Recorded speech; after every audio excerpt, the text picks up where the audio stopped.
Yeah, I was pretty psyched after the qualifying round. There's a lot of talented climbers here, and what's really cool is there's quite a spread of athletes, like from comp kids to a bit older in the age range for competition climbing, and it's really cool that we have someone as young in the, would you say, U15, U17 class? All the way to older, and I think it's the same in the female round as well, like big spread of age and ability, and it was really cool to see. I think every boulder got sent in choir.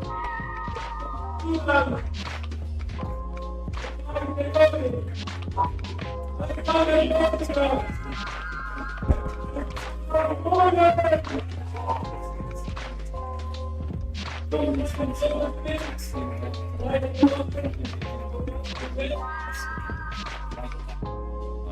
a nice challenge, not crazy hard, but something that will take some attempts, something to get the crowd excited.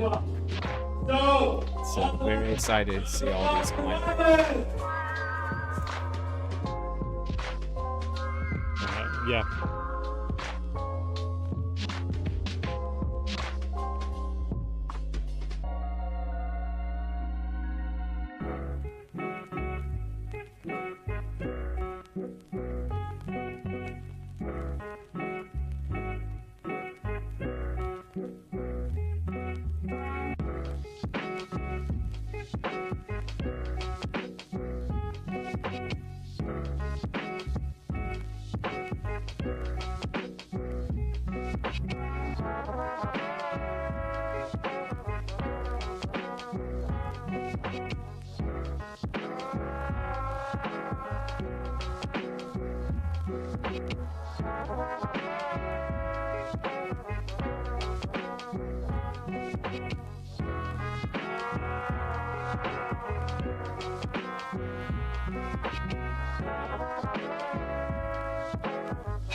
Type commentary. Yeah.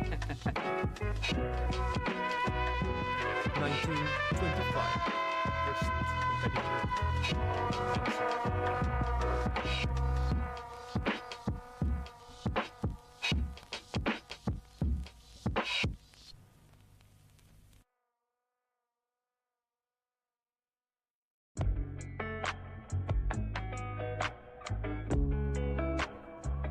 We're here live from Tartu Bouldering Open 2025. My name is Routesetters. I'm the organizer of the event here in Tartu, the Ronimistehas climbing gym. I'm sitting alongside Erik Andersson, the chief Routesetter for the event from Norway. Actually, we already did the whole speech, but the microphone wasn't working. So I guess we can fill the time by making the same introduction again. Erik, what's your impression of the qualification round?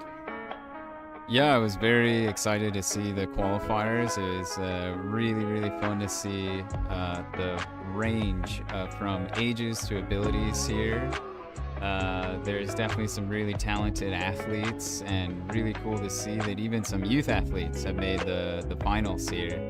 And I'm very excited to see the show that we can put on here for finals, because we were able to spend the whole first day of setting putting these things up and testing them and trying to get the right level of something showy and exciting that'll challenge them, but nothing like super. Okay, there's one pretty hard boulder for the men's for sure, and hopefully some challenging ones for everyone, really. But quite excited to see the level here again.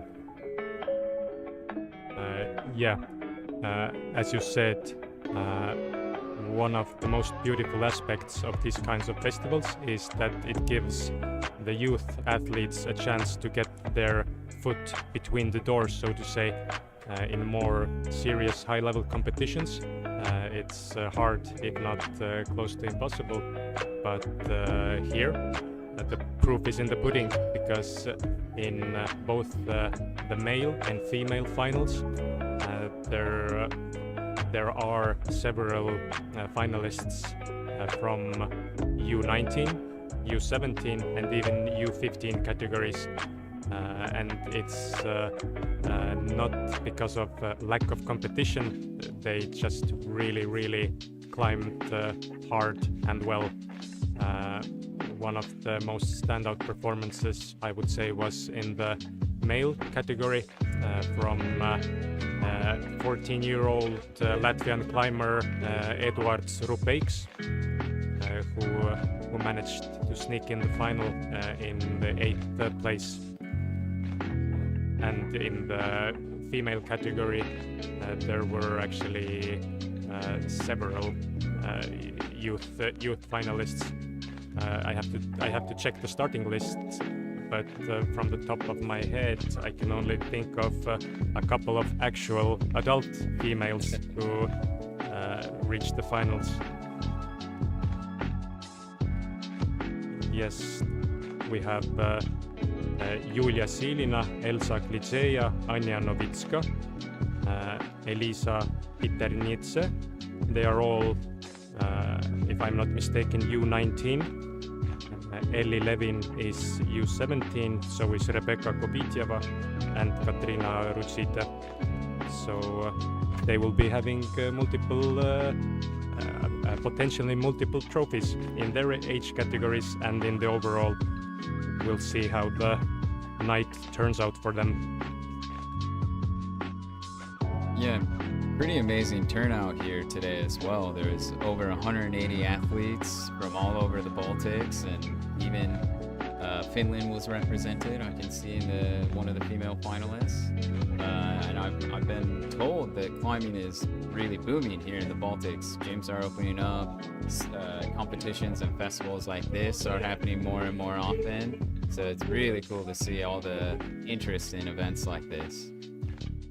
Yeah, it's true. It's especially booming in Estonia. If you compare the amount of commercial climbing gyms we have right now, or that are being built or being planned to being built, it's quite a lot of climbing square meters per capita, and of course what Latvia and Lithuania, where they come short of amount of climbing gyms, they give in return in high level of athletes, and yeah, it reflects in the finals. The nationalities that are represented, most of the finalists are from Latvia, some of them from Estonia, and also one Finnish finalist from the female category. Do we have any locals here from Tartu that made it into finals, or do you know roughly how many locals were here competing today? No Tartu climbers got into the finals. A couple of them were quite close. The best male finish was number 13, Taavet Sonn, who is also actually 15 years old. So a great effort from him. Yeah, he's the one that did the red coordination boulder. I believe it was number 37 or something. So one of the hardest boulders, and I think the only top on it today. Or no, there were some ones, but there were not many tops on it. So really, really cool to see him work that thing and do that. Yeah. So major shout out to him. And in the female category, Triin Jaigma was just a bit short from the final. She finished 10th. But it seems that we're getting close to the athletes already starting the first route. So in total we have 4 final routes. In 4 different sectors of the gym. The gym height is relatively low, nowhere over 4.2 meters. So the Routesetters probably had to make up in creativity and more lateral movement. Or Erik, what can you say about that? Yeah, especially with these first problems. One thing we spoke about as we were setting these was kind of the tempo, and especially the first one. We wanted something a bit higher tempo, at least in the beginning intro moves. So hopefully both of these start with the athletes kind of with a bit more dynamic movement at first, and then there's a tempo change again in it that they kind of slow down a bit into more strenuous climbing. So kind of a fast, slow tempo to these routes in the beginning, and we are hoping that these are a bit more successful as well. So I think partly as the first routes for the athletes, hopefully it's a boost for them, and also for the audience, that we see some climbers getting high up on the wall, and hopefully we see a fair amount of tops on these first ones. Yeah. For anybody listening or watching who is not a stranger to watching climbing competition broadcasts, you already know that the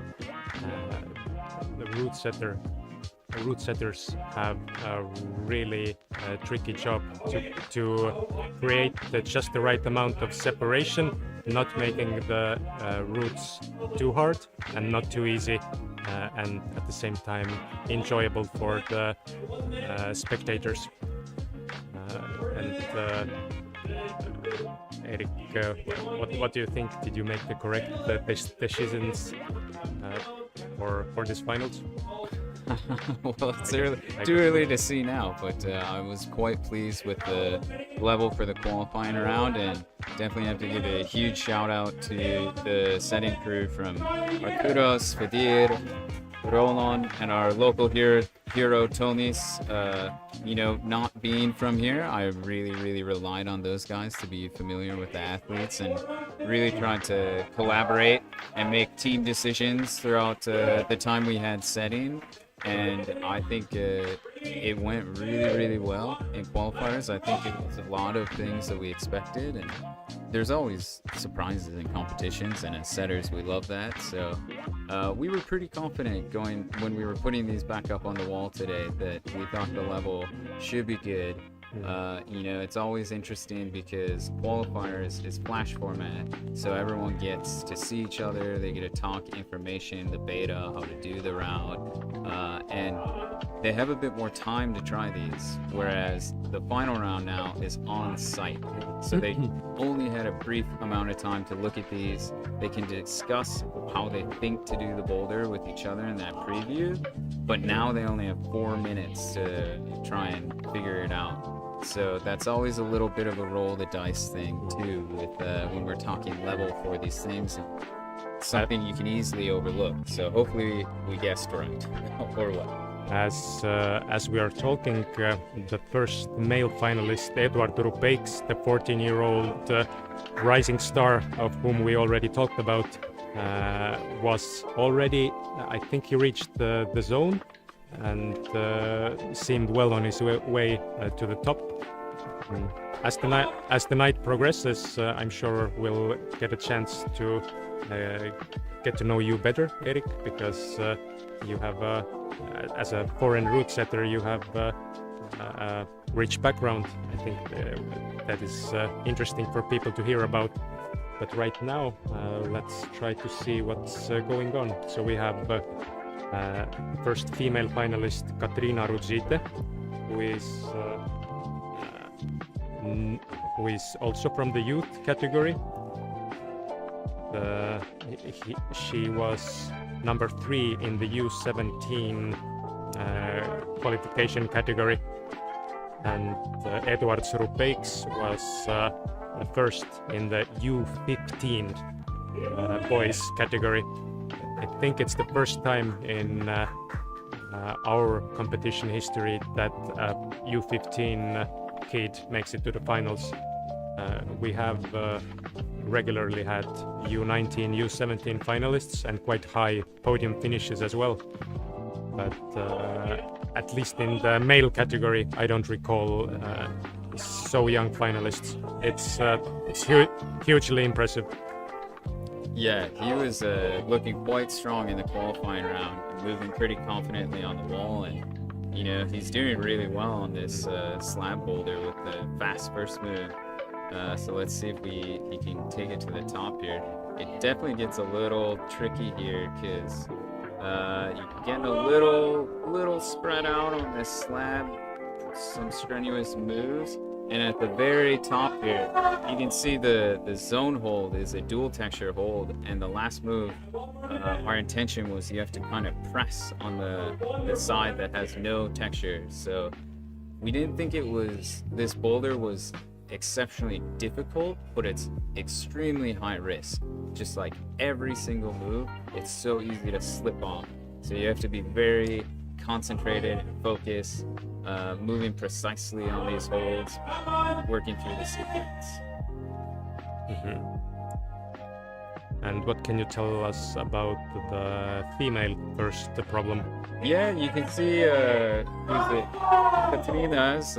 She's close to figuring it out. There's a couple of ways you can do this first move. You can see how she's trying to kind of go 1-2 on the green hold and catch the black hold. She needs to keep her foot on that big first green foothold, and you can hold both the green and black, kind of a shouldery sequence. Or another option is you can stand up quick, catch the first green hold, and slam your foot on the start hold. So it was tricky for her to figure that out. Let's see if the next athlete can figure out a solution for this. But it was good to see the male climber make it to zone early on.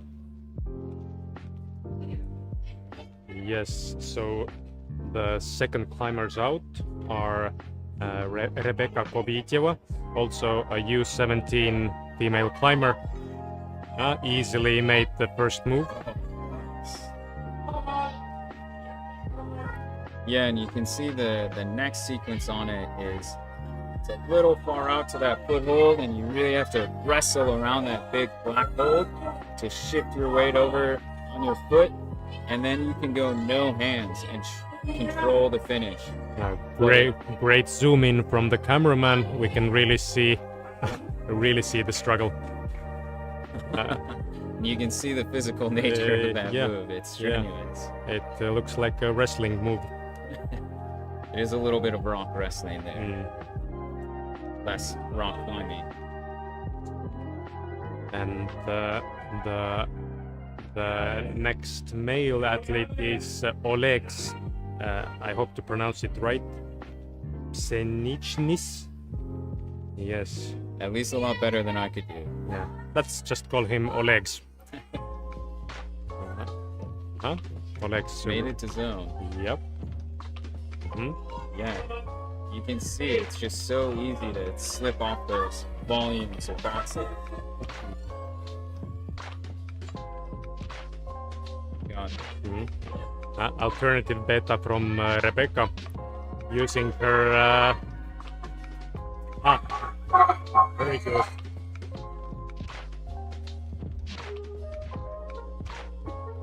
Her stop. Great start for her final round. I'm sure it will give her the right amount of confidence to go all the way. Yeah, let's hope so. She did that in what, 2-3 attempts? So pretty good coming out the gate here. Yeah. Let's see if Alex can solve the top of this boulder. Overall, we have 8 finalists. Usually for these kinds of festivals where the strict IFSC format is not followed, we do either 6 or 8 finalists. But the idea behind having 8 finalists was, again, to give the opportunity for the new up-and-coming athletes to get the finals experience, because it's not so often that the youth athletes get to experience it, because the climbing scene is relatively fresh in the Baltic states, so the youth championships or nationals are only once a year, and outside that there's actually no quality competitions where they can experience the finals. But I think this will change in the coming years, and obviously these kinds of community festivals give them the right stepping stone. Yeah. In the meantime, Oleg's did a very, very great effort. Just dropped the finish move, but you can see how kind of spooky that last move is, of pressing your left hand on the no texture part of the zone and committing with your right hand to go for the top hole. And was it the so-called intended beta? Yeah, that was our hope. Again, like we said, it's not physically super hard, it's just extremely high risk. But really strong performance from him.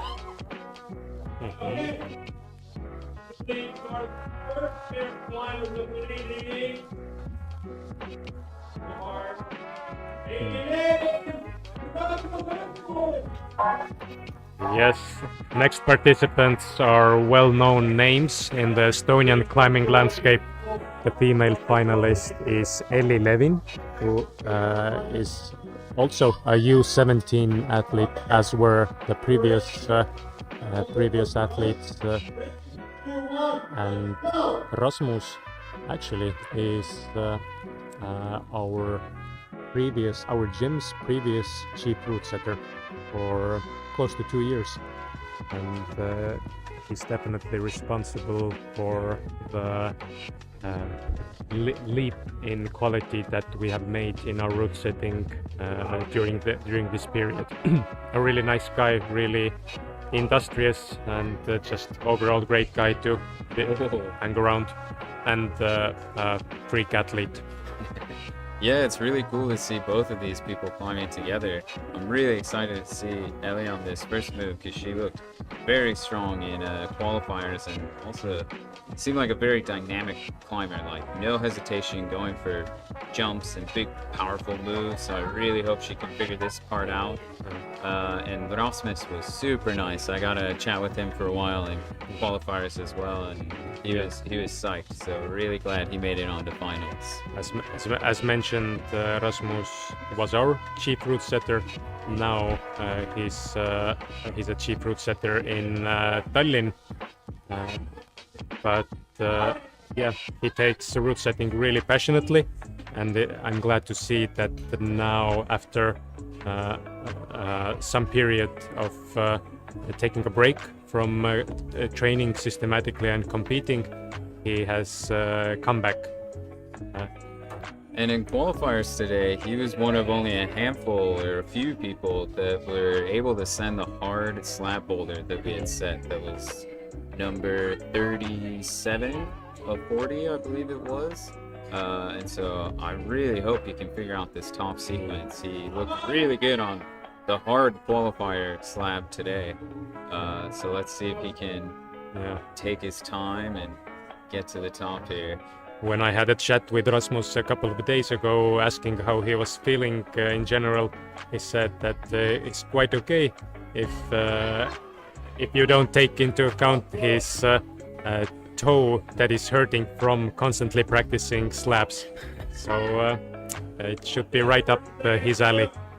Yeah, he just got real high on that attempt, and all he needed to do was match feet on the dish that's low and right, get his right foot up, and stand up and go for that finish hold. Ellie, despite her young age, okay, she sticked the first move. Let's see how she continues. Despite her young age, she already has considerable experience in IFSC youth events. I can see she was trying to take the high road here. This section here also kind of has two ways around it. You can either go low and around the hold, or you can kind of take the high road like she just did. All she needs to do is shift that weight over to the foot, show control on the finish hold is basically a cluster of terrible foot chips that are nothing. You can't really grab them. So you just have to find a stable position, show control. So she's not far from it.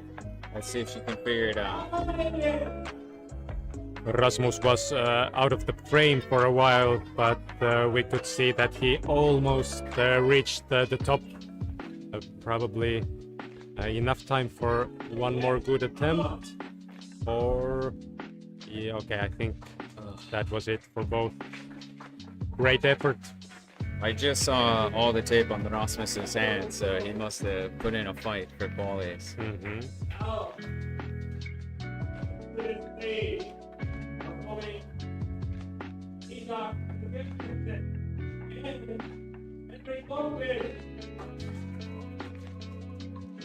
So it looks like Henrik is climbing from Kivi. Yes, also a young climber from Tallinn. These young climbers, one of the most amazing things for me, as a person who has climbed like over 10 years already myself. Henrik, if I'm not mistaken, he's been climbing less than 3 years. Less than 3 years. It's amazing what starting young in combination with just good work ethic, love for the sport, and probably good genetics can do for you. Yeah, that's impressive. But we've also got Elitsa here from Volkovas. It looked like that was quite a good turnout from that gym too. And of course we've got Fedir who sets there as well. And I believe Roland's is out of that gym as well. And yes, was very exceptionally strong in qualifiers and sitting in first place. So he'll be out later for the men too. Now we see Henrik climbing really confidently on his flash go. Not quite. Okay, these are proving to be tricky. Those are the fourth climbers out. On the female route, we already have one top by Rebecca Kobiteva. I'm pretty optimistic that Henrik can open the score here as well.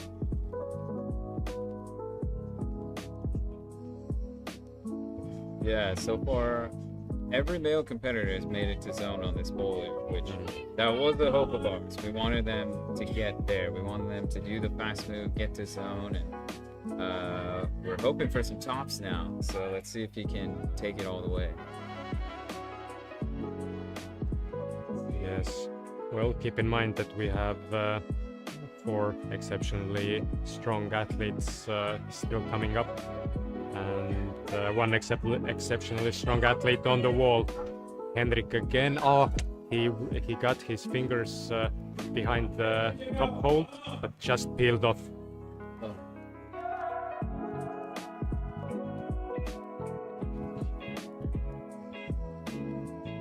Talking about route setting for this specific event, route setting is a physically taxing job.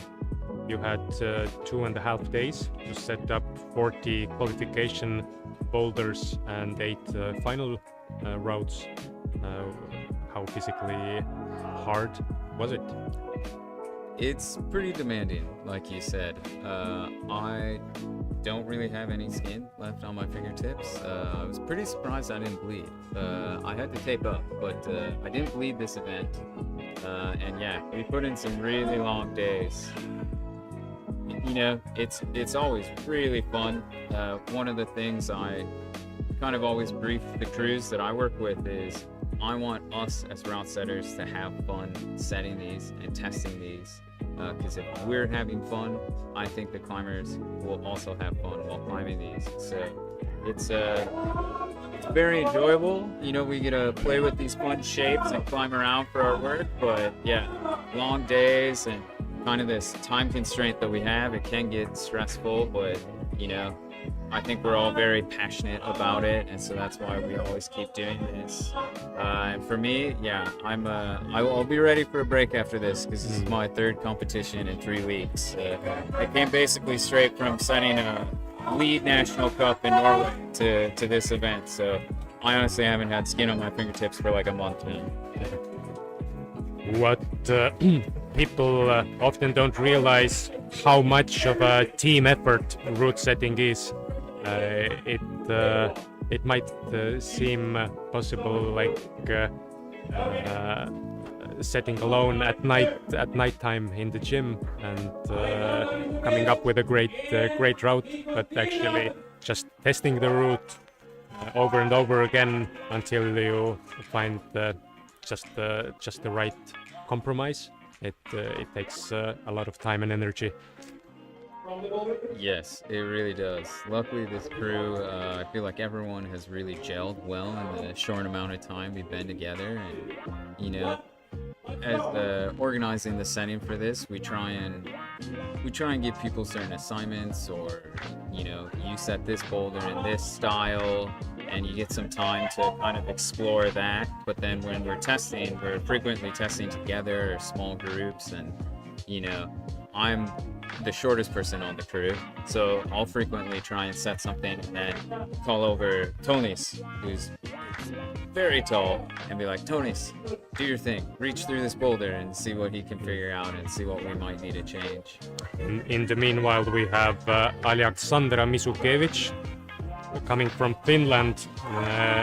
She stuck the first move on her first go, and she looks good on her way to the top. And the next male finalist is U19 climber Mikus Tilans. For Mikus, it's the first Tartu Bouldering Open final. He has multiple times finished high up in our youth festival in the spring, Tartu Junior Climbing Open, but actually that's this finals, I think it's one of his first adult level finals. Have a top from Alexandra, and that's a flash too. Yeah, that's great. And Alexandra is one of our frequent visitors in all of our Tartu Bouldering Open festivals, and a multiple time finalist as well. I think she hasn't won before, but she has a great start. She was looking really good in qualifiers as well, and I saw her really just smash a couple of the slab routes. So she looked quite controlled on this route. It's not quite slab, but since those holes are so big, it almost climbs like it. But we do have a tricky slab route coming up at the very end for the women, so excited to see her get on that.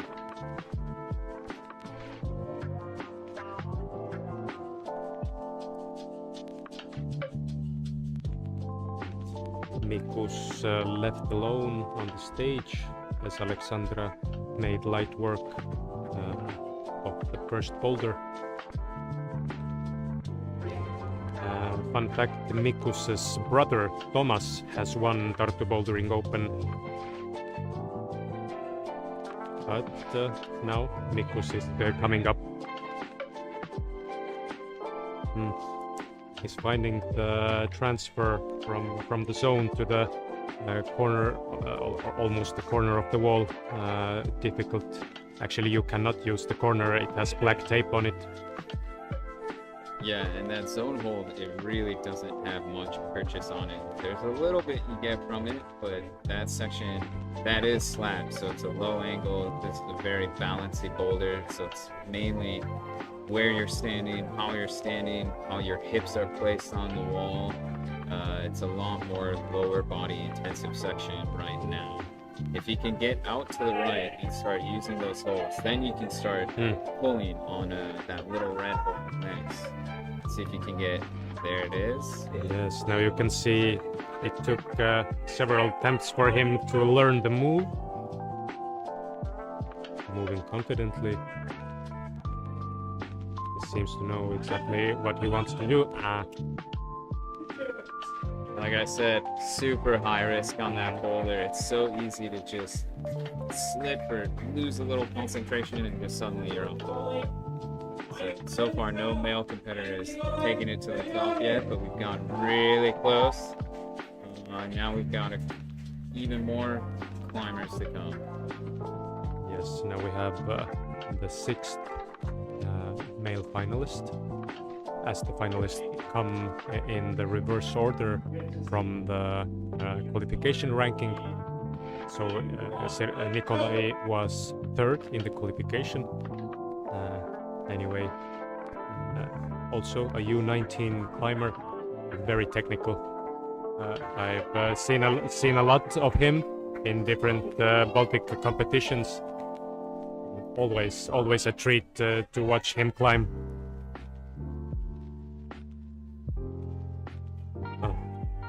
Well, this looks like it's going to be a pretty easy flash from him. Very easy.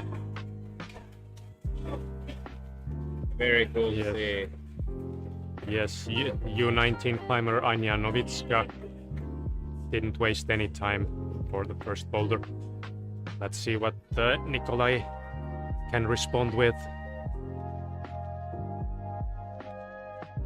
Yeah, Anya just warmed up on that boulder.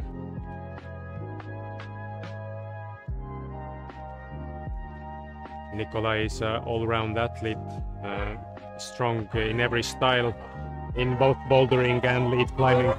Yes, perfect. Just needs some match.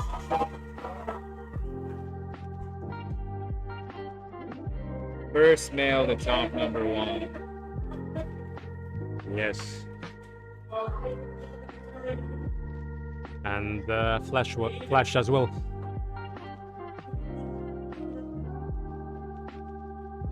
So next out for males is Alexander. Yes, the Estonian climbing grand old man.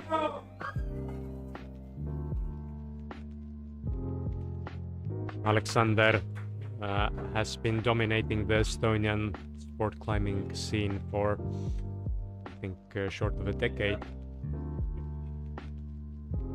We've got Elsa for the female. Yes, Elsa Glitseja, also a U19 athlete.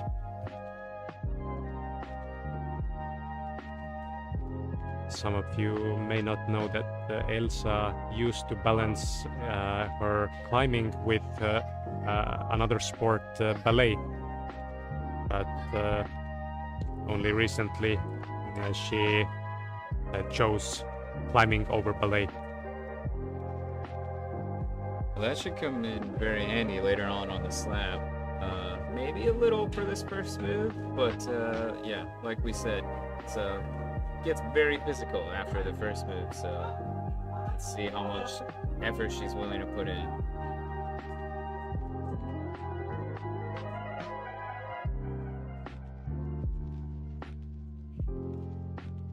Looks like Alexander has taken it to zone, relative ease so far. By the way, shout out to the organizers of the live broadcast, Ruslan and Lyok, thanks to whom we have a front row seat. Some years ago, the live broadcasts in the Estonian climbing competitions just used to be someone holding a smartphone up in the air for 2 hours straight. But now most, if not all, the like similar level climbing festivals like this have a professional online broadcast. It has been really cool to see that become a lot more popular with climbing competitions. It feels like basically every event I'm at these days, it's live streamed somehow. So really cool to see the professional value of this. Plus, it makes our routes look really good. So excellent job. Yeah. There's so many moving parts to organizing a good climbing festival. Of course, the foundation is the route setting, but even just to be able to set routes, you have to strip the entire gym, which already requires tens of volunteers to strip the holds, wash the holds, clean the walls, and so on. And between the qualifications and finals, we only had 1 hour to strip like 60% of the qualification routes and reset the final routes. Yeah, if the cameraman managed to set up a time lapse, then it would have really nicely shown how many volunteers were scrambling back and forth, helping the Routesetters do their thing. Yeah, I mean, huge shout out to those volunteers. They were incredibly helpful and efficient, and if anything, too efficient.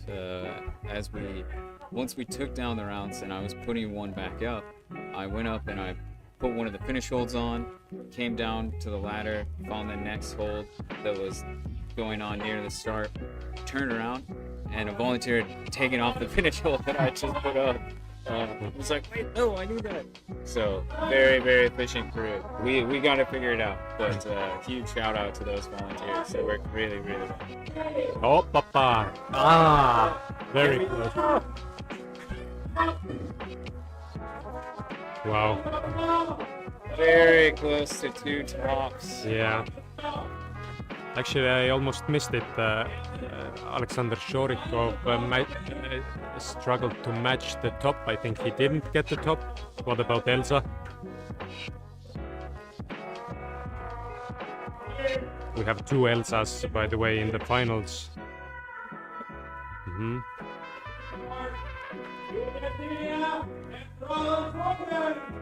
Elsa didn't manage to get the top. Alright, but now we have our top seed competitors coming up. Yes, U19 climber Julia Silina from Latvia and Roland Rūgans, also from Latvia. Roland Rūgans is the most successful decorated male athlete in the history of Baltic, in the short history of Baltic sport climbing. He even has high finishes in bouldering World Cups. Really cool that he came to this festival.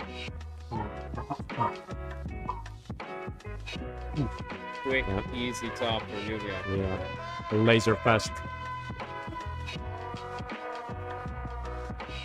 Oh.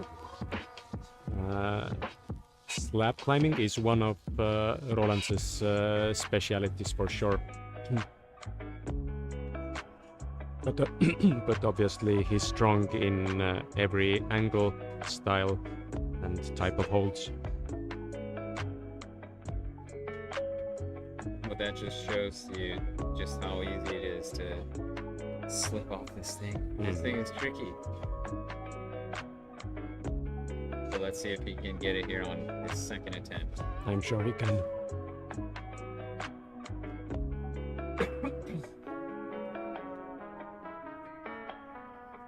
At the moment we have one top from Nikolai Seryogins.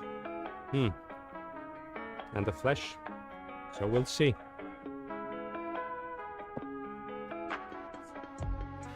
We mentioned the community effort that is required for a successful climbing competition. Is it the same way in Norway, in the competitions that you've been a part of organizing? It can be a bit of a mix. Last week, for example, I was in Haugesund attending the last lead national cup of the season with primarily one other Routesetter. We had a local guy that was able to help a few hours, a few of the days, but it was a very small crew for the amount of work we had. That was a very long week. Whereas some of the events that we hosted at the gym I work at in Molde, Norway, we've been fortunate that we can get a little more support from our club, and I've been able to bring out some other setters and friends from all around to help join the events. Like this year we hosted a European Youth Cup, and we were quite a big crew for that. We were a handful of local guys and several international setters as well, so that was a really big crew. And shortly before that we hosted the Junior Bouldering Championships, which I think again our crew was about 6 or 7 people. So I feel like 5-6 people for an event like this is a very healthy amount, you know. It's easy to get too many cooks in the kitchen sometimes, but having a handful, you can divide and conquer.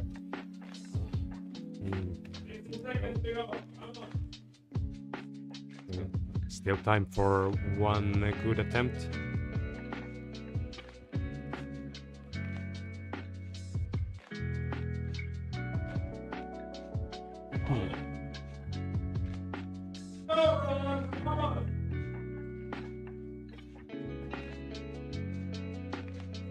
Not much time left.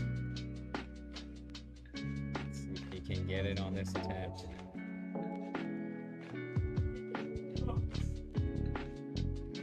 This is going to be the last effort for Roland. Come on. Oh. That puts us in a really interesting situation after the first problem. In the male category we have only one top from Nikolai Seryogins. The rest of the field all scored zones on the flash attempt or the second attempt. And we got 4 tops from the female athletes, with Julia Sidina, Anja Novitska and Alexandra Misukevich flashing it, Rebecca Kobitieva doing it on the second attempt, and the rest of the field secured the zone, only Katrina Rudzita falling short. And now we are relocating to a new sector, in the so-called Blue Cave. Erik, what can you tell us about the next route? Actually, now we have 2 sectors in parallel.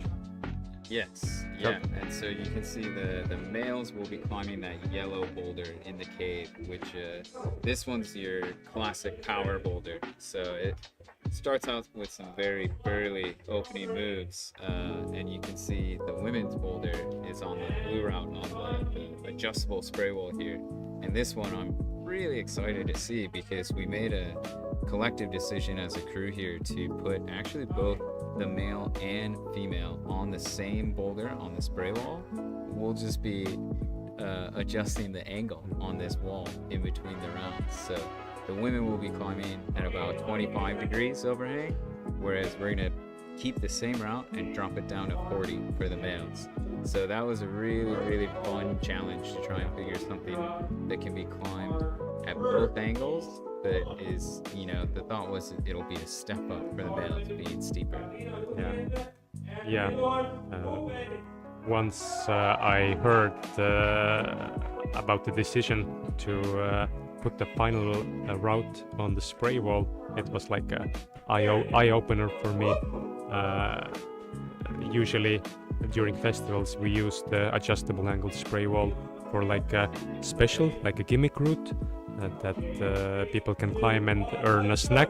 So I hadn't ever thought about using the spray wall as a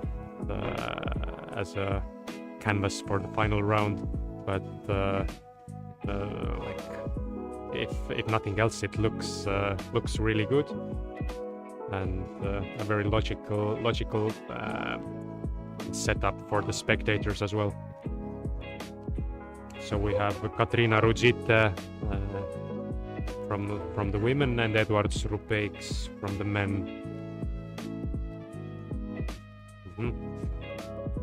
Yeah, the boulder on the spray wall was a very interesting challenge for us as Routesetters because we wanted to play with that steepness, and our decision was to kind of put them on these slopers with very tensiony toe hooking through it, and a rather dynamic finish at the end too. So it does almost climb board style-ish at the end here, but a strenuous toe hook sloper section in the beginning that you can see it's hard to get established right away, and you just have to slap your way up these slopers. She's putting up a good fight now. Let's hope she can get that zone hook. She's pretty close. All right, we got first zone. Oh.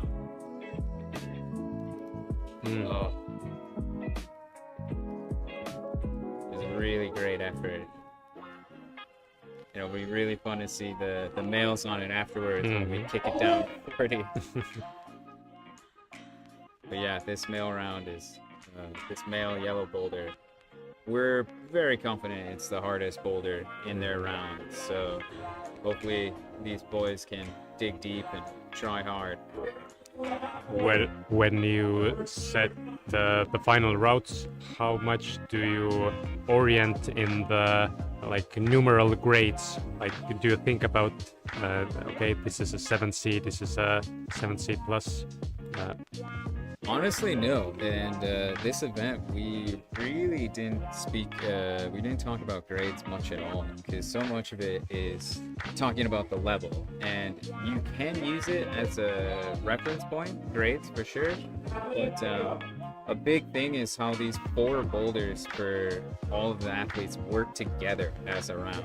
And so the planning that I provided the Routesetters was more on success rate.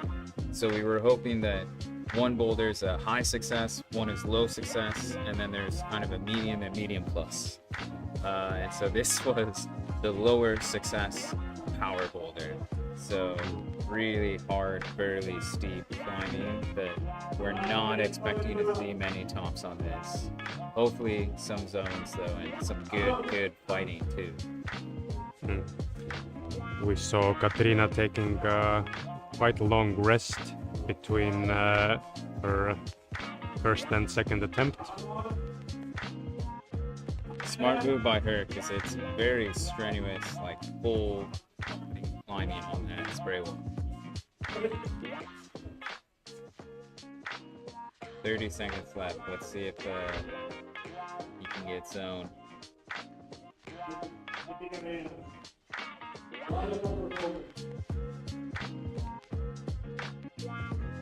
Yeah,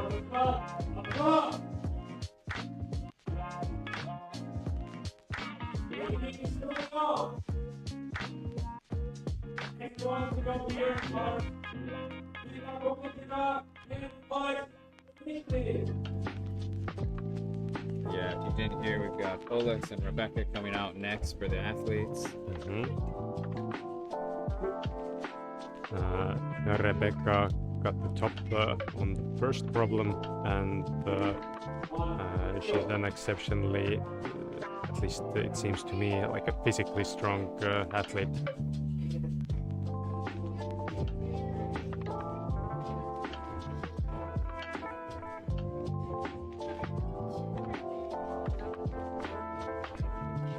Opening moves for her look pretty easy so far.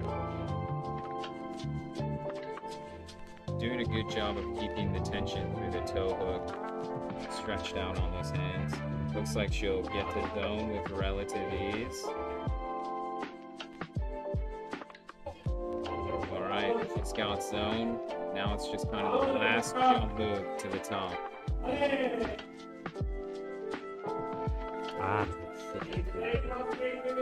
And that top hold looks good, but you're kind of throwing across your body, and it's really hard to just take it with one hand. You're pretty confident you're gonna have to get both hands up there. Well, that was a great first attempt from her. Flash to zone, so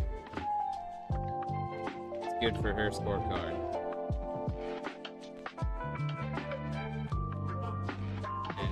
The male boulder is proving itself to be quite difficult.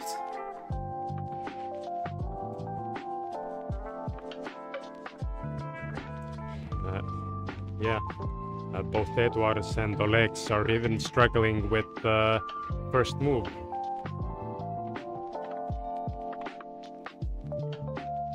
Yeah, the first move on the male round is very strenuous start, and you jump out to this sloper, and you really have to squeeze between these two holds. Build your foot up onto that one foothold you can see on the first start volume, and the next move is kind of a 1-2 motion where you throw left hand to the big hold above the roof, and you have to catch the zone hold right after that and just compress and squeeze and hold the swing.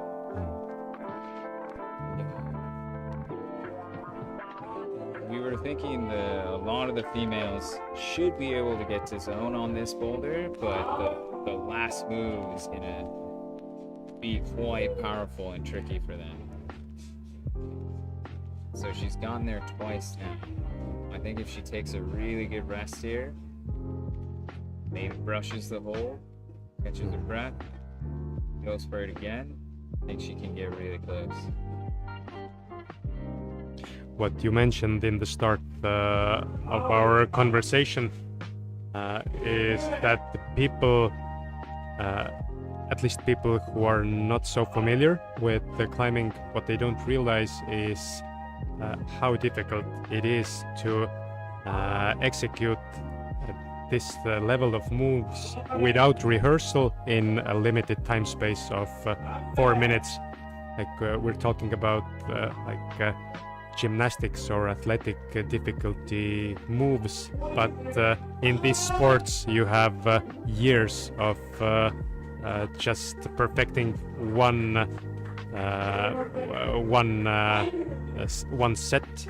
But in climbing, the routes are always unpredictable, and they never repeat, and you have to figure them out in 4 minutes. It's where the creativity kicks in. Yeah, that's one thing that really attracts me to route setting and the competition format is it's difficult to find any sport that kind of compares. You know, that on the World Cup scene, on the international competition scene, that no matter the event, that these things are always new and always different and always changing. And the route setter job is this kind of little bit of a mystery to it. We can kind of make or break it.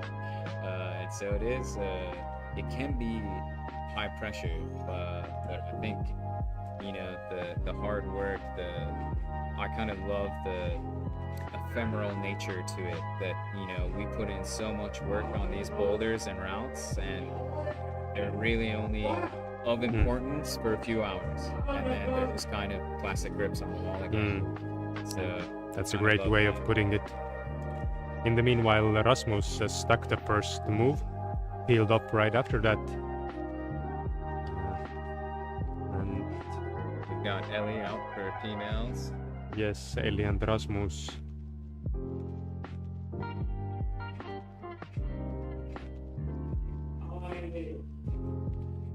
Ellie, one of, if not the youngest, in the female finals this evening. Ellie is in the U17 category. I think she still has 1 year left in this age group.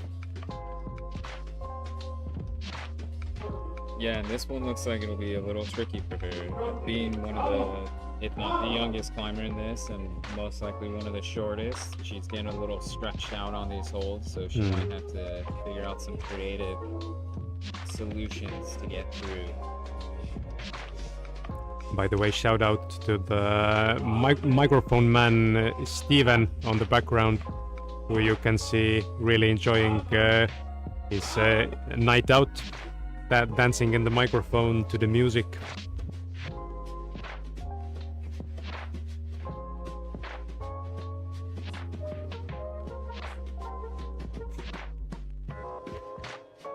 Steven is living his best life. Yeah. Time. That's what we like to see at events like this. People having a good time. Yeah. Hopefully these climbers are still having a good time. It looks like the difficulty has really ramped up for the athletes on the second boulder here. Let's go, Ellie.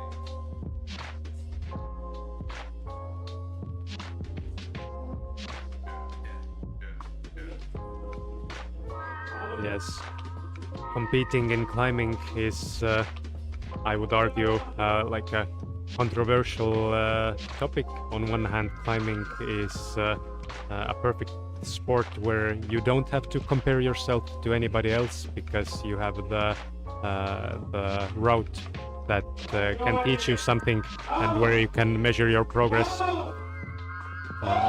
And especially for the youth athletes, it's sometimes the greatest lesson is not how to win, but how to lose and get up after losing. Of course, for some of the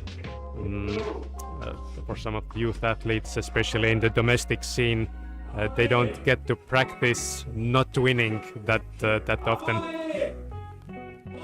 But especially because of that, it's nice that they can get their foot between the door and participate in the finals with the adult athletes, where winning is like nobody puts that expectation on them. It's also a really interesting sport in that, especially in youth programs, you train in a group or on a team together, but then when you go to a competition, you're competing against each other, even if you're on the same team. It's similar to, you know, gymnastics or sports like that, but I always find that an interesting dynamic, that we train together, we try and develop together, but then when it comes to competitions, we're competing against each other, but still rooting for each other at the same time, obviously. Yeah. But we've got a couple of new climbers out. Yep. Second boulders here. Henrik Blomqvist, a really powerful athlete on the overhang, as are all of the finalists, to be fair. And young Elsa from Latvia.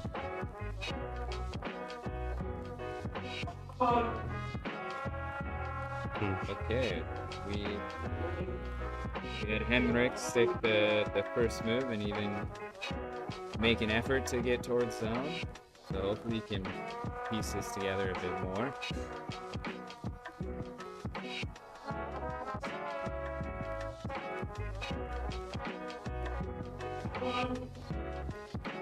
Elsa here starting the blue boulder for females. I think it would benefit her if she switched the toe that she's toe hooking with. From what I remember, we were starting the boulder where you really need one toe to press down on the start foot and the other to toe hook. And then at a certain point when you're traversing across those slopers, it can help to kind of switch the order of the toe and the toe hook.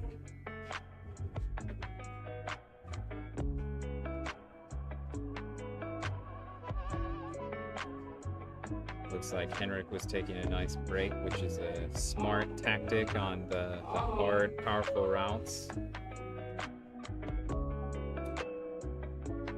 Another, for me, quite an amazing thing about these young athletes is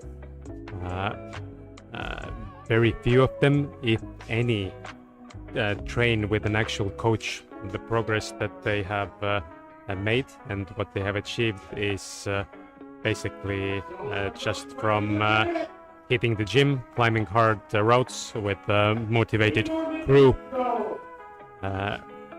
Yeah, very few of them have actual coaches. That's really amazing. Yep. That's crazy impressive. Amazing on one hand, but on the other hand makes you think what they could achieve in the near future with some guidance. Yeah, I mean, lots of potential there.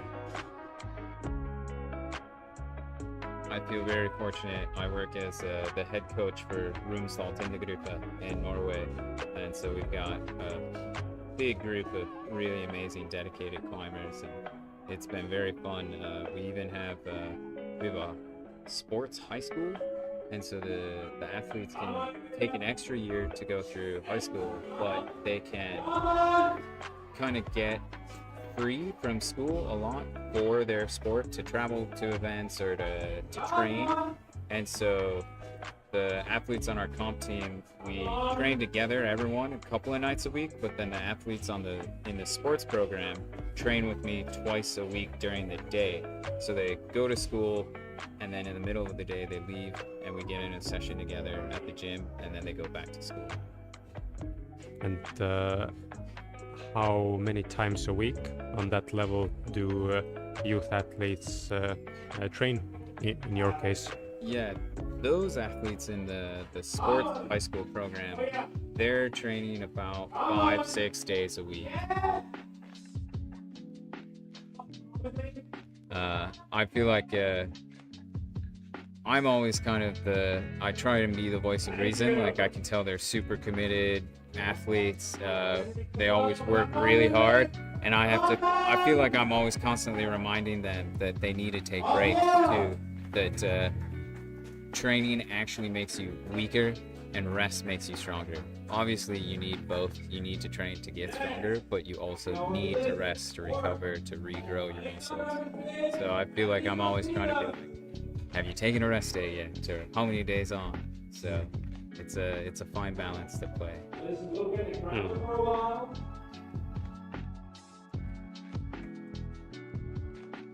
So Alexandra Mizukevich for the women and Miku Stilans for the men. And Alexandra came out and flashed the first boulder for women pretty easily, so let's hope she can get high on this blue boulder. And the last male out on the yellow boulder, it was looking promising. He was making some more progression on the boulder. Yep. Yeah, Henrik did one move after the first move. Fell off it, but showed us what should be done. Ah, nice Mikus. So no zone yet, but there's still hope. And the start on the female boulder is proving to be tricky for Alexandra as well.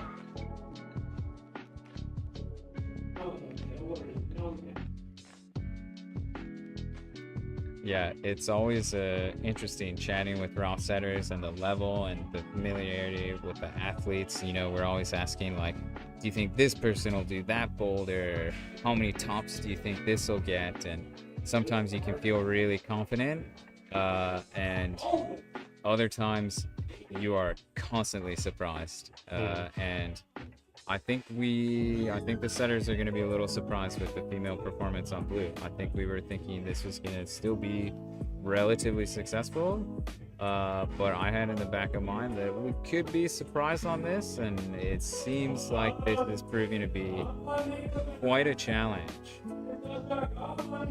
Maybe we just keep it at 25 for the men's. No, we'll definitely kick it back to 40. Yeah. Of course, we have to keep in mind that the most, if not all, the female finalists have climbed 15 or more qualification round boulders like less than a couple of hours ago. But Alexandra is really high here on this boulder.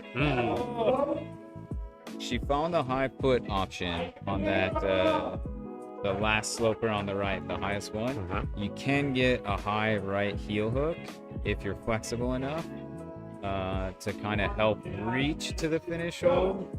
But it looks like she ultimately chose to try and go dynamic, where if you go that way, I think you really need to jump with both hands to latch that finish hole.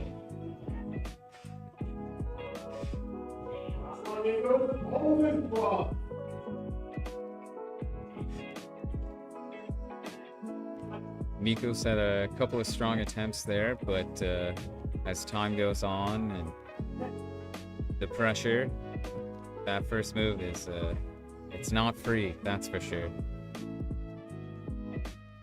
But Alexandra to zone again. One more move. Oh, even closer. Yeah. Got it quite stable this time. Yeah, she kind of had a toe hook.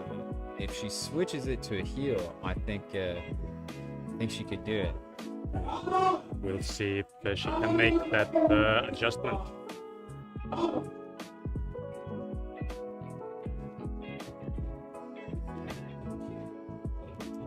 Yeah, shout out to the man on the microphone. He's trying to get the crowd hyped. So good energy from him. Yes. Yes. Come on. Yeah, that next move is really punchy, as I'd say. Like, you have to throw for that big hold over the roof there in the blue. And then as soon as you hit that, you're kind of moving your right hand to zone, to compress, and squeeze those two holds to hold this way. So very powerful. Now we have the three strongest of both categories still left to climb. Anya Novitka for the women and Nikolai Seryogin's the only one to top men's number one. All right, that's exciting. But this will be quite a contrast from kind of slab to now steep and powerful. So let's see what he can do on this. But, as you can imagine, to reach the final in this kind of event, you can't really have obvious weaknesses. You just can't get past the qualification if you're super good on slabs, but can't climb overhang. It's possible, but Nikolai is definitely not the case. Yeah, and that's something we consider with the route setting and organizing a final round as well, that how these boulders, we have 4 boulders to kind of test the athlete's ability, and we don't want to just test one aspect of rock climbing, because there's slab, overhang, there's jumping, there's slow movement, there's so many different elements to it that we try and set a diverse round that tests numerous different areas, and hopefully each boulder is kind of testing something different.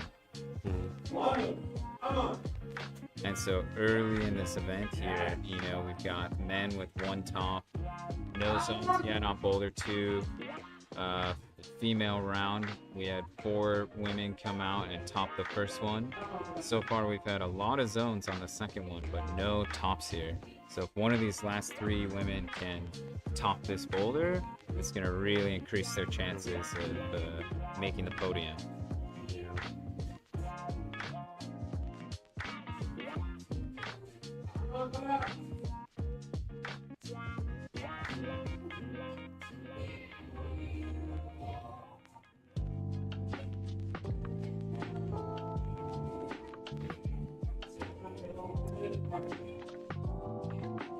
Very crucial to brush those holds. That's something as a coach I always tell my athletes, because one, it's forcing you to take a break, and it's also obviously improving the friction on those holds. But another thing that's kind of overlooked is when I tell you to brush every single hold on the route, is you're interacting with every single hold on that boulder. And if you take a stick brush to get those holds that are higher up on the wall, it's making you again like move around and look at the boulder from different angles and interact with it different.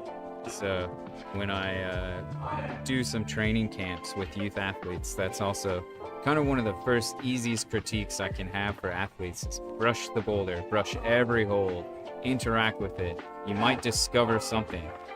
Like the last hold on the men's yellow route has a chip on it at the top.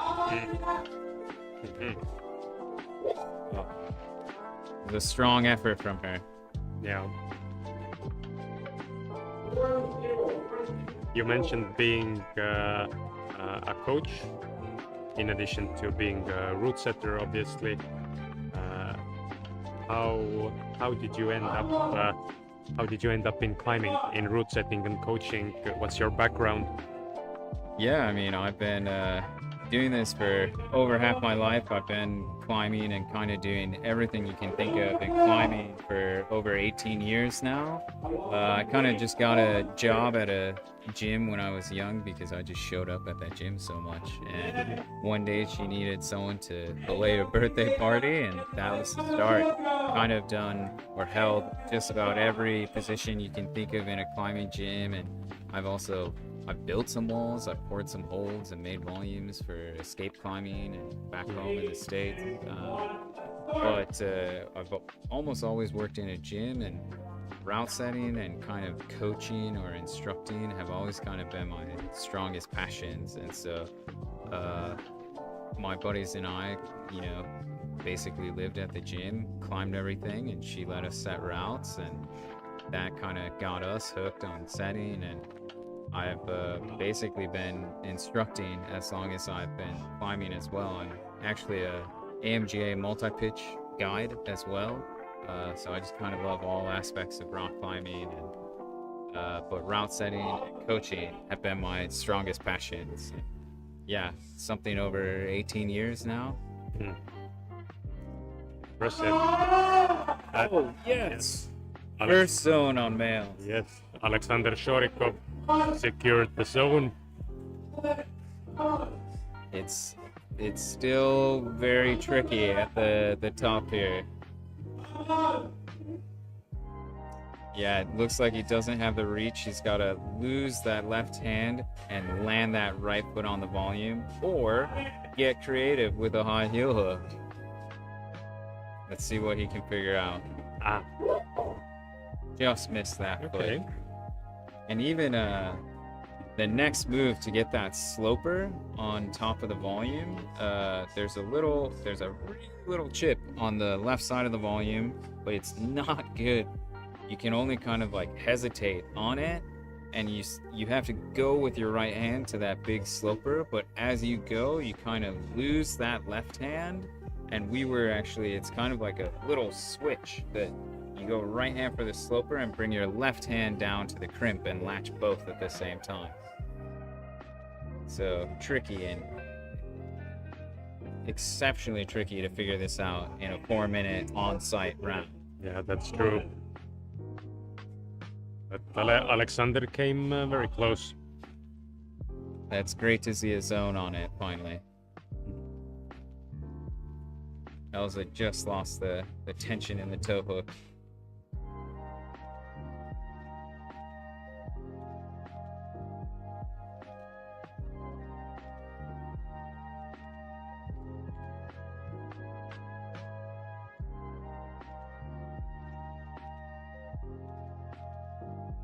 You're originally from the US, correct? That is correct. And how did you end up in Norway? Yeah, I have a lot of Scandinavian heritage. You know, my name is Erik Anderson. So got great grandparents that are from there. But when I was 18 years old, I went to what's called a Folkehøyskole, or like a folk school in Norway. So I spent a year over there and studied the language and culture. Had an amazing time. I took numerous trips, you know, in my 20s over there. But then it was honestly pretty random how I got this job. I was at a climbing conference, the CWA conference that happens once a year in the States, and was just at some gathering and met a random guy and asked where he's from and what's his name, and turns out he's Ivan from Norway, and he became my boss. We got to talking, and he offered me a job as head Routesetter and head coach there. Okay. All right, I need a duty call. I'll be back in 1 minute. Yeah.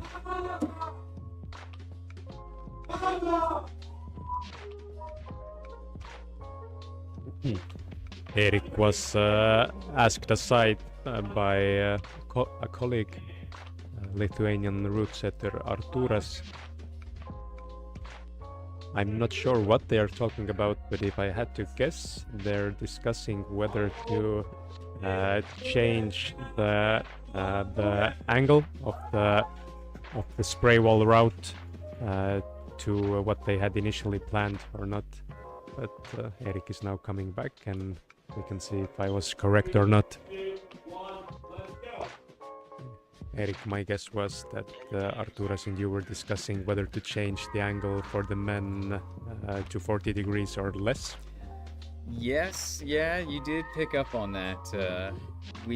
You know, that's kind of the fun thing with that adjustable wall of, you know, we can see that this boulder was difficult for the females.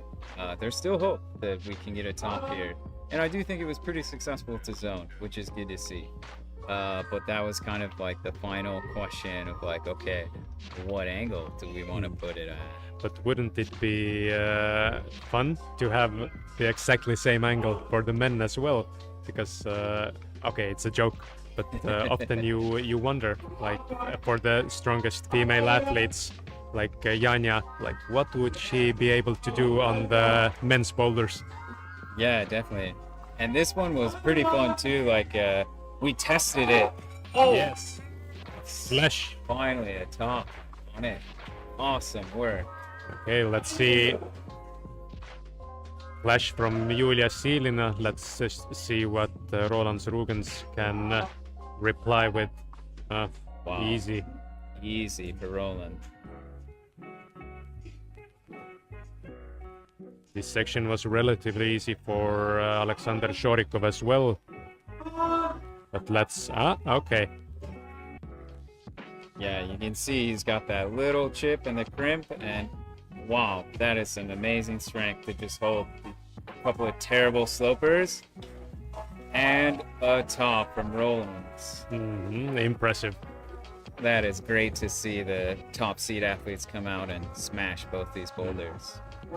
And Erik, you might probably not know, but about a month ago in Tallinn, the first ever Baltic Bouldering Championships were held, and Roland's, by the way, finished high on that event also. But what was a memorable quote for me was that Roland's, after basically winning the event, said that it was like before the event he had trained twice in 6 months, and the second time was the competition itself. So I guess this event is his third training in 7 months. Wow, that is a high level. And Yeah. as for setting and getting the men next out on this spray wall boulder, we're gonna tilt the wall down, and So what angle was it set now? it was 25 degrees for female, and we're gonna turn it down to 40 degrees for the males. But we were also joking as setters because a couple of the guys know Roland's real well, and we were saying we'll put it 40 for the males, but then we'll put it at as low as it can go for Roland. Because he came out and smashed number 2 power boulder, so we were thinking we could just put it as close to the ground as we could make it. I think we tested the boulder at 50, and actually Arturas got me pretty good. We were again testing it, changing the angles, and he was like, "Oh, we'll turn it back to 40." We made a couple of changes, put it back to 40 at least. That's what he told me. It was at 50, and I thought it was quite hard. And we've completed 2 problems out of the total 4. Now men and women are switching positions. That sounded weird, but now men will come on the spray wall problem, and women will go on the is it the blue road? The blue and red one, just to the left of that yellow boulder on the back wall there. And so roles reversed. Men on the boulder on the adjustable wall now, women on the back wall, and I would say that back wall boulder for the females is kind of their power boulder as well. Like it's a bit of a balancy start into a press, and kind of another kind of squeeze move to a tricky finish and some big holds and volumes.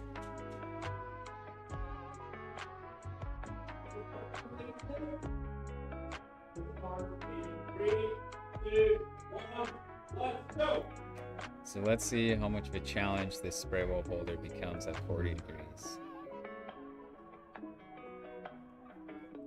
First out we have Edwards Rupeiks, the 14-year-old.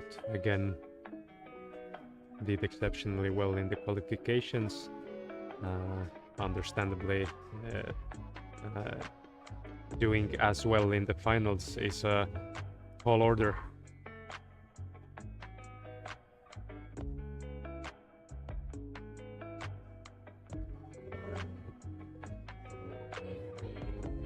And we've got Katrina for the females on the red and blue boulder in the back there. So both these athletes starting. Early slip from Edvard, but I think he can figure this out. Yeah, good start from Katrina. So you mentioned the female number 3 is also their power boulder. Yeah, I would say if I had to characterize it, there's a couple of things going on though. Like I mentioned, the start's a balancy press, but then you can see that move to the zone hold, the left blue hold on the second volume there.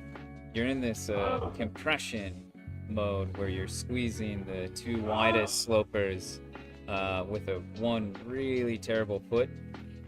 It's not your like typical classic power boulder kind of jumping 1-2 like the yellow male boulder, but there's definitely an element of power in this because once you gain control of the zone hold, you need to get your feet over to those gray volumes on the left there and really kind of lock it off, and hopefully they remember that the corner, the arete, is on in this, because you take that, it's quite slippery because there's no friction on these walls, but that's kind of an element as Routesetters I've really enjoyed here. We don't have corners like that at my gym, so it's fun to, remind these athletes that natural features like that are still usable in this case. But once you gain the corner, you kind of have to do a 1-2 to the red pinch, and there's a volume on the left side as well.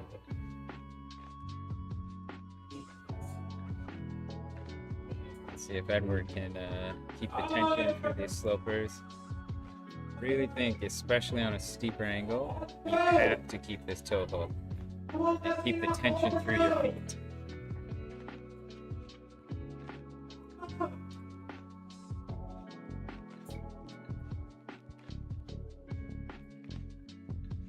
Well, Katrina had zone there. That's good.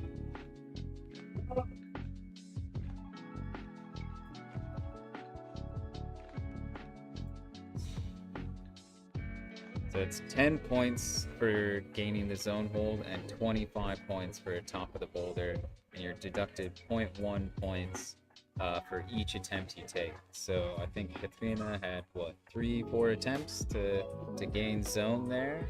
So she'd get a score of, if it was 4 attempts, she'd get 9.6 on her scorecard.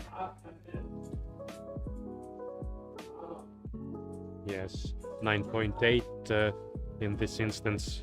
Okay, so it was only 2 attempts to zone. Yeah. At this point, after working so many hours and talking numbers and categories and keeping track of 48 boulders, my ability to keep track of numbers is not that good. Oh, that was cool. She was trying to go quite dynamic for those finish holds. And what's your recommendation or intended bet for the top move? Yeah, I mean, I think you can go dynamic. You can see that she was trying to like swing her feet out and kind of kick them back onto the volume. But you can actually get set up more statically. Like if you lock off and kind of take the zone hold into your shoulder, you can reach out to the corner and just grab the corner and then kind of jump. Go right hand red hold, left hand volumes that are just out of screen. It's just where the corner ends on the wall there, and you kind of have to latch them 1-2 relatively quickly, but the left volume is quite good, but it's kind of 2 targets spread out a little bit, so you still have to have this element of, it's a little bit of coordination, it's a little bit of precision, a little bit of luck trying to hit 2 things at one time. We have Rebecca. A different approach. Yeah, but she's not. Oh, she's figured. She's found the corner. Yes. Last move left. And she's out of the frame. What?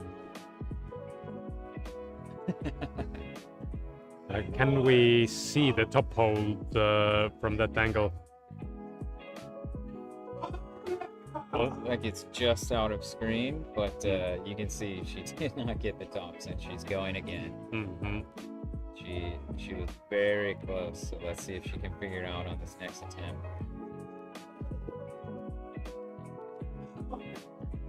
And for the males, we've got Alex. Yes. Yeah, who's finding the sloper section difficult, as did Edwards.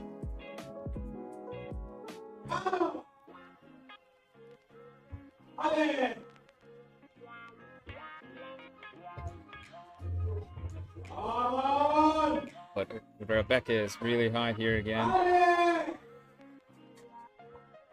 Well, yes, you can see she stuck it. So strong effort from her. Yeah.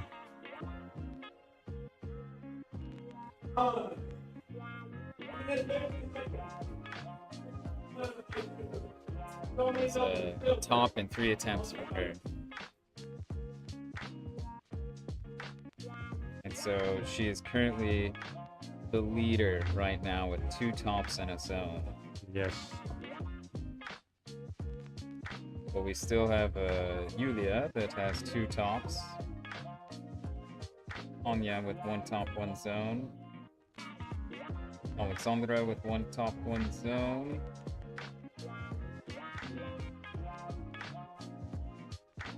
And we currently have 5th place, 6th place with 2 zones, and 7th and 8th place with 1 zone each. So still a little bit of climbing left.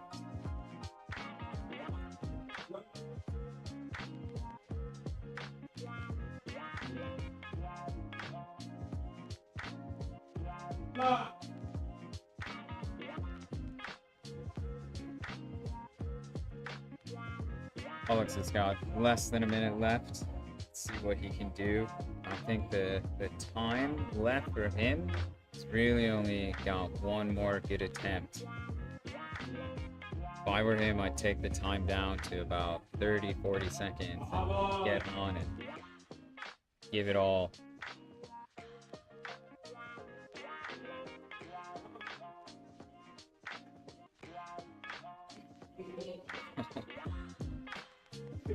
Yeah, quite difficult at 40.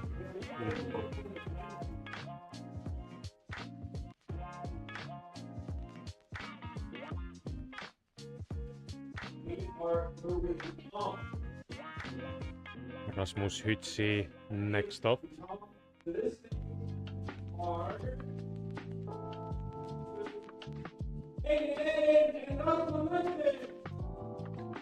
You can see it's been a challenging round for the males. Our current leader, Roland, has one top, one zone, but Nicolas is shortly behind with one top.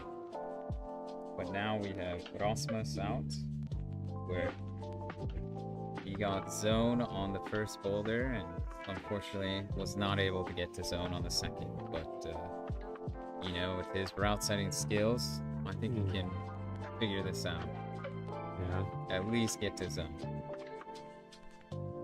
Yeah, that's definitely a big advantage or plus for any competitive athlete if you have some kind of experience in route setting. Yeah, I think a big element of it too is hold identification.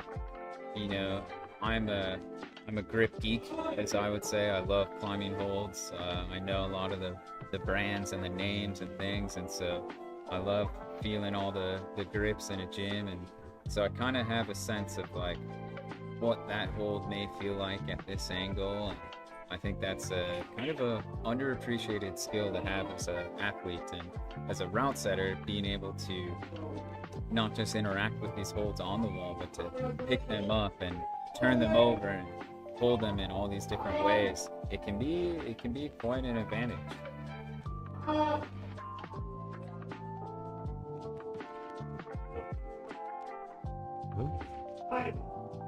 Rasmus looked good on the first couple of moves. Ellie looking good on her. Is it a flash attempt? No, I think she had one attempt previous, but she's taken to the zone. She's found that corner and just dropped the finish move.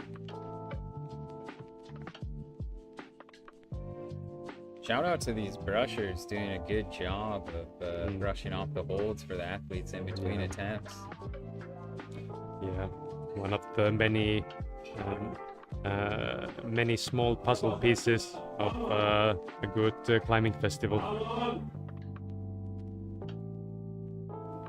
Yeah, it seems like you have a great community here, and yes, it's great to see a lot of volunteers come out for a festival like this. It makes a huge difference. Yeah, that's something that we as a climbing gym and as a community take quite great pride in, having such a strong community around our climbing gym. Like none of the festivals would be even remotely possible without this effort. Yeah, so big thank you to you for hosting this and for organizing all these people. It's been a real pleasure coming out here and working hard for this. Yeah, my pleasure as well. Ellie quite high here again. Yeah. Can she figure out this last jump move?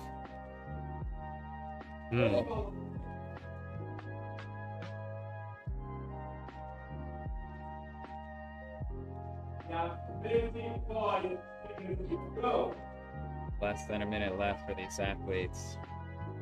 Ellie is really close.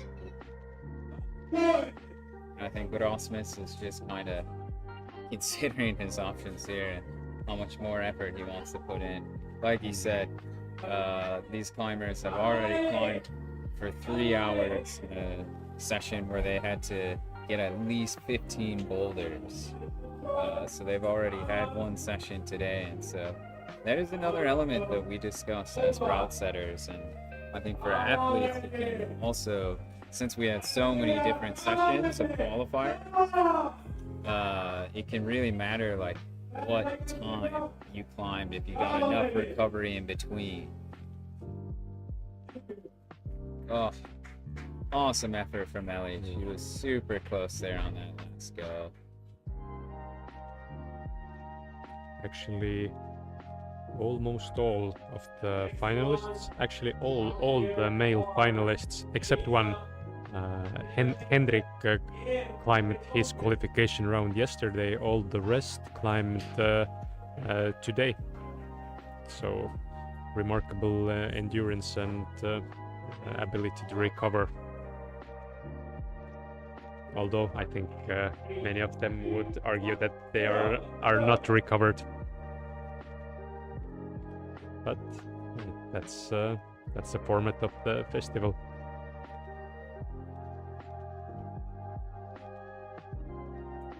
And not that uncommon in other competitions as well, where you have to compete in 2 consecutive rounds in one day.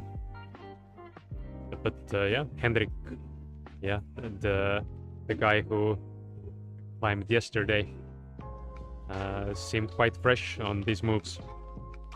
Yeah, he was able to take it to zone there. It looked like. And we've got Elsa for the females out.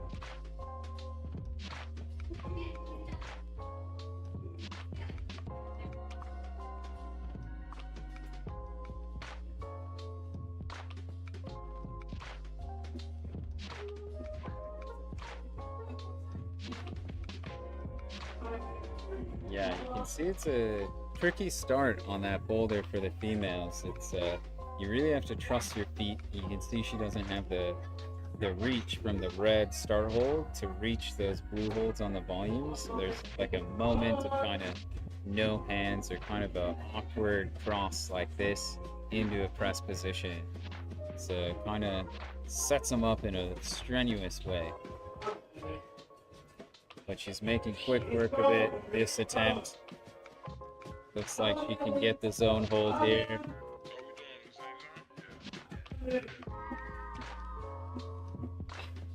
Oh.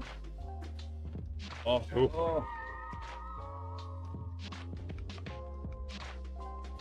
think Henrik just got into that heel hook a little too early. I think if he goes to the zone hold before and then sets the heel hook, it looks like he has the reach to really rock over on that heel and take the finish hold.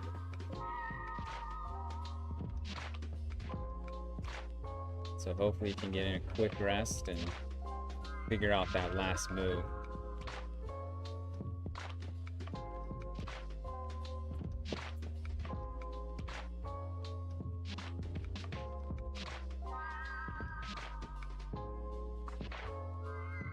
Looks like Elsa is weighing her options here on this boulder.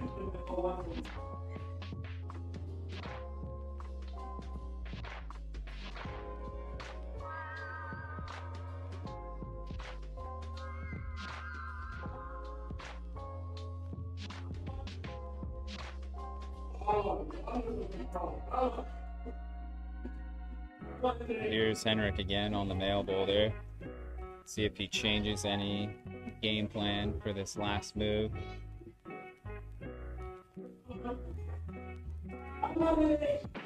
All right, he's Yeah, he has the first sequence quite dialed in. But you can see he's put in a handful of efforts now, Yeah. so he must be getting tired. Let's see if he has one more in him. I think he does. Yeah, for an event like this, you have to go all out. Yeah, let's go, Henrik. Yeah, he's looking a little tired at the end there. But Elsa is high up there. Ugh.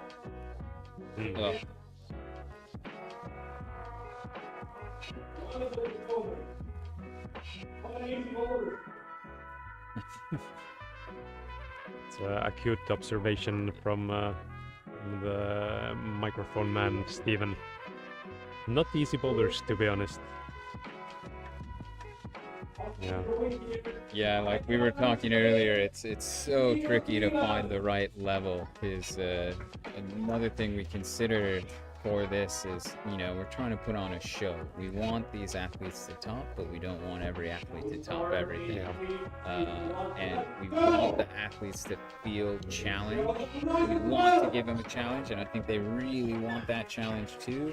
But it's such a fine line. It's so easy to end up on the easy side or the too hard side. So it's always a trick with route setting. Yeah.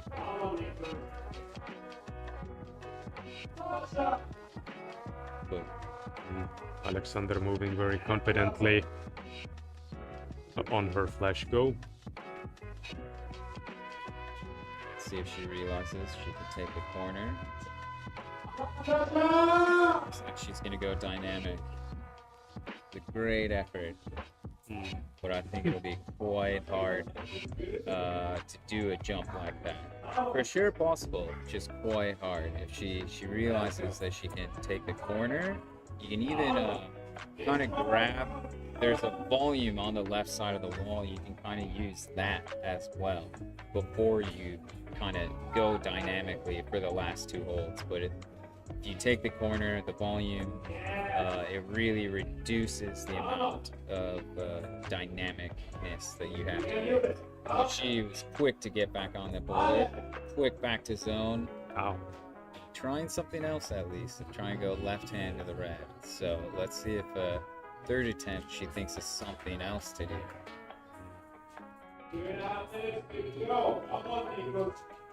There's good time left.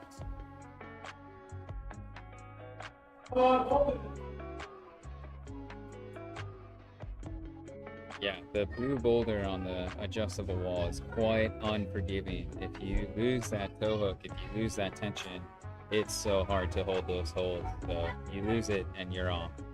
Yeah. Alexandra high again here on zone. Looks like that attempt she was trying to go right to the finish volume, which is quite good. It's just quite far away from that zone hold.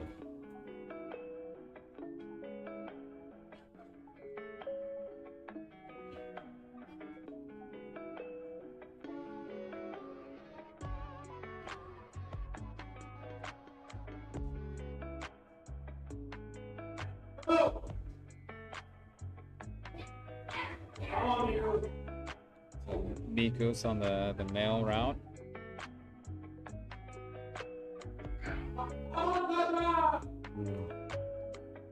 It's like the slopers are quite challenging for him.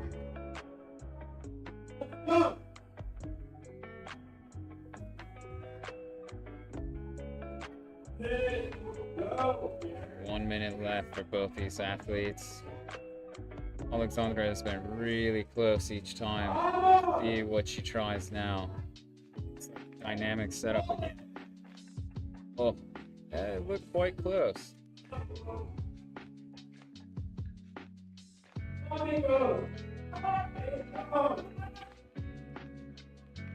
Mikus is looking good. He's got both hands on that last sloper. Almost to zone. Almost.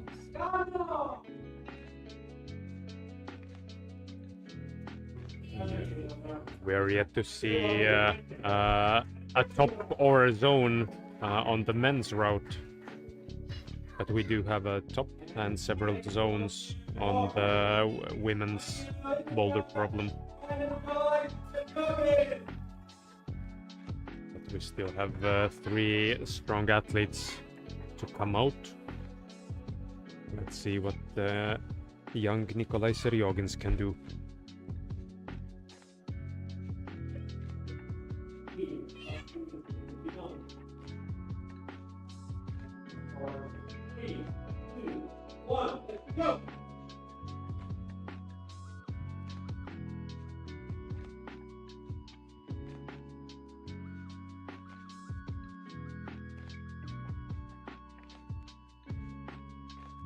This is Nicholas.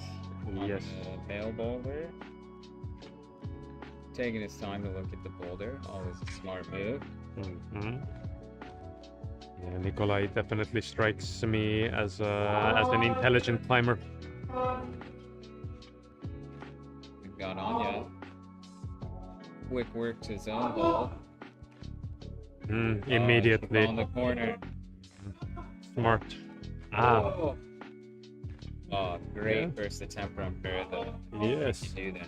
And Nikolai is looking quite comfortable, if you can say so, on the slopers.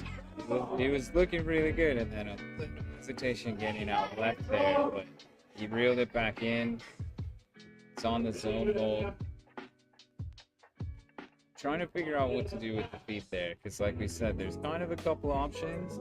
You can just kind of get set up on that low volume, stepping right foot low on that big blue hold, and then there's a foot chip on the left hold, and that sets you up to just kind of jump for that finish move. Or if you have the flexibility and the body tension, you can throw a high heel hook as well. Both are quite strenuous. But he's already back on the wall. Looking pretty good, keeping that toe hook and getting out left. Come on.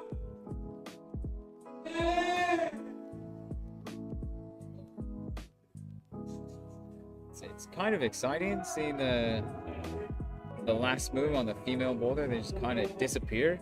We don't know for a little bit if they topped it or not. But I'm gonna guess, since she disappeared for a moment there, that she did not stick the tongue.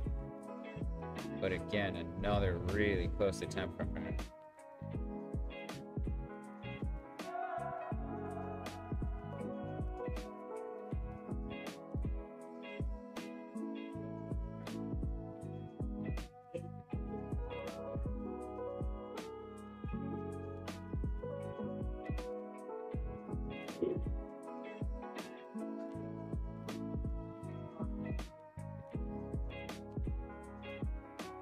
So Nikolai has jumped back in front of Roland's. Roland's is still yet to climb on this boulder, but Nikolai was able to flash the first boulder and take this boulder a flash to zone. So Roland's flashed to zone on the first boulder, but was able to top the second boulder on his second attempt. So fun to see these climbers switching back and forth in the ranking. Yeah, I would say it's very good for the competition that the Rolands did not climb the first boulder, giving the rest of the field a bigger chance. Because there has been years, and there has been competitions in the Baltic festivals where Roland's climbs four routes, and the rest of the field is at 0. But this is not one of those nights. Yeah, it's good to see that. Yeah, and it's still a couple of people have some chances here. Yeah. He hasn't sealed the deal yet. Yeah.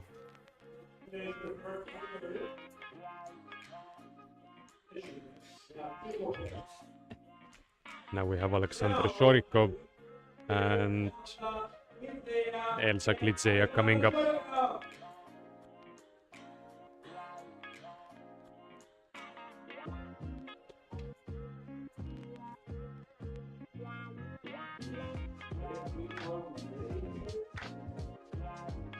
Alexander is one of the few Estonian climbers here, and he said like a bit of a legend around here, really.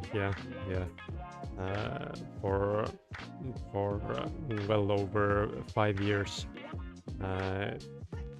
no one would even entertain the thought that he could climb close to Alexander's level. But now, as we see, we have another young Estonian finalist, Henrik Blomqvist, which wouldn't have been possible a couple of years ago or even last year. But now the youngsters are catching up. Yeah, exciting. Well, Elsa's looking really good on the female boulder. Yeah. She's taking it to zone easy and found the corner and disappeared. Into the abyss. Will we ever see her again? She's back in front of it, looking at it again. So we take it as just drop the top move. But solid first effort. So she takes a little rest here. I think she can get it. Alexander also had a solid first go. Yeah, he was able to flash to zone. And it looks like the feet just slipped on that attempt. So hopefully a quick little rest. He knows to keep the tension for this. Elsa's back up there, setting up for the last move. Oh.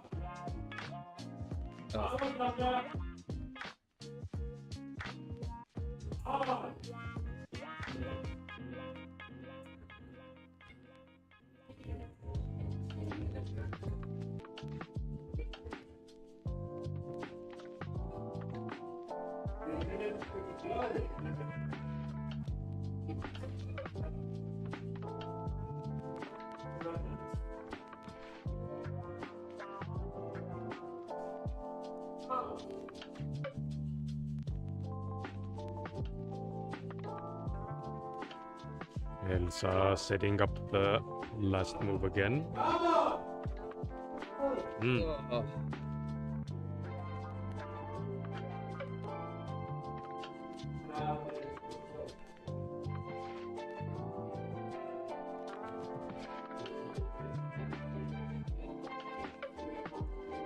So close. Yeah.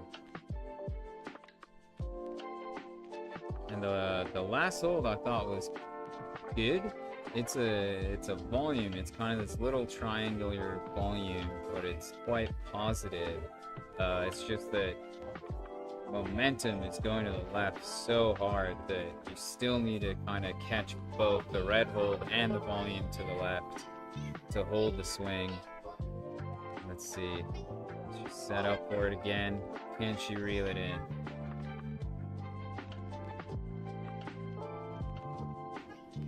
Yes, you can also read the crowd too, that since there is no cheer, there is no top. But she's on it again.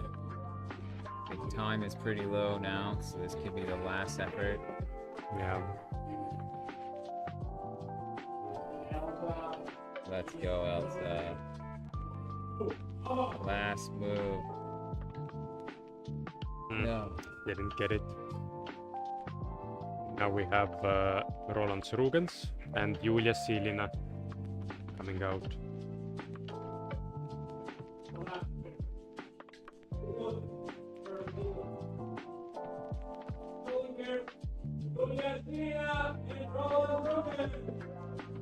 And Julia is currently sitting in second place, but she has 2 tops already.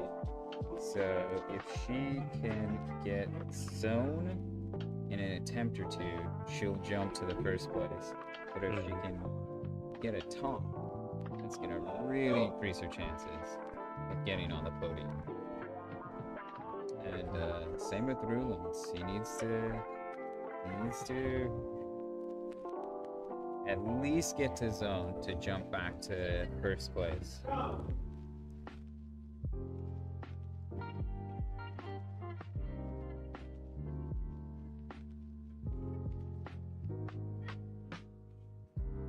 We'll see how Roland manages the slopey traverse.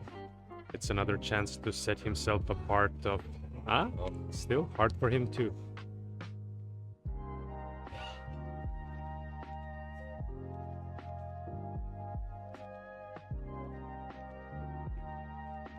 Like we had an early fall or slip from Julia there, but she's back on already.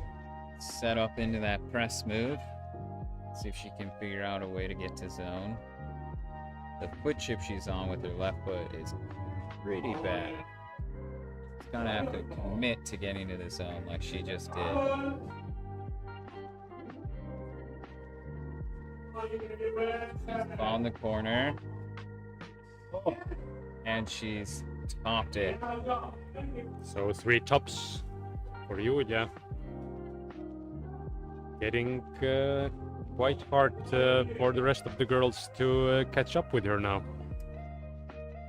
Yeah, she's set herself up pretty well so far. She's got 3 tops, and second place with Rebecca has 2 tops and a zone. And their last boulder is a slab, so stylistically very different from the boulder that they just climbed now.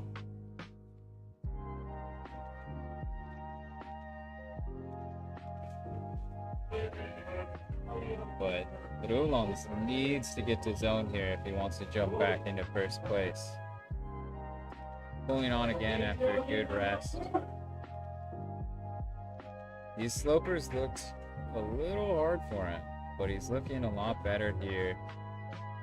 Real close to that zone hold. He's got it. Come on, let's go.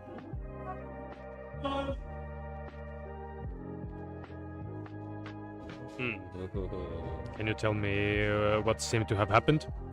Well, he decided to toe hook, but toe hook on that. You have the start hold and then 2 more, and he was toe hooking on the middle one. So it looked like a stable position. It just sets you up very low, and your hips are quite low on the wall for the last move, which is it's quite a ways to that finish hold. And so maybe if he would have gotten a toe hook or a heel hook on that highest sloper that he was just brushing, he would be able to get his hips higher for that last move. But there's also another foot option on the left side of that lowest volume that you can just kind of stand on the big blue hole and left foot on this chip and just jump, and it's kind of more straightforward, but quite powerful. Whereas if you find a high heel toe option, it's pretty strenuous, but a bit more controlled. But yeah, it looks like he's calling it on this one. Told he's not a big fan of slopers right now. Yeah. So where does it leave us? Roland Rugen sitting in first place after 3 boulders with 1 top and 2 zones. Nikolai is on second place with 1 top and 1 zone, and Alexander Shorikov with 3 zones on third place. And the rest of the field is with 1 or 2 zones. So it's still anybody's game. Both Alexander and Nikolai's and Roland's all have a chance to still get first place.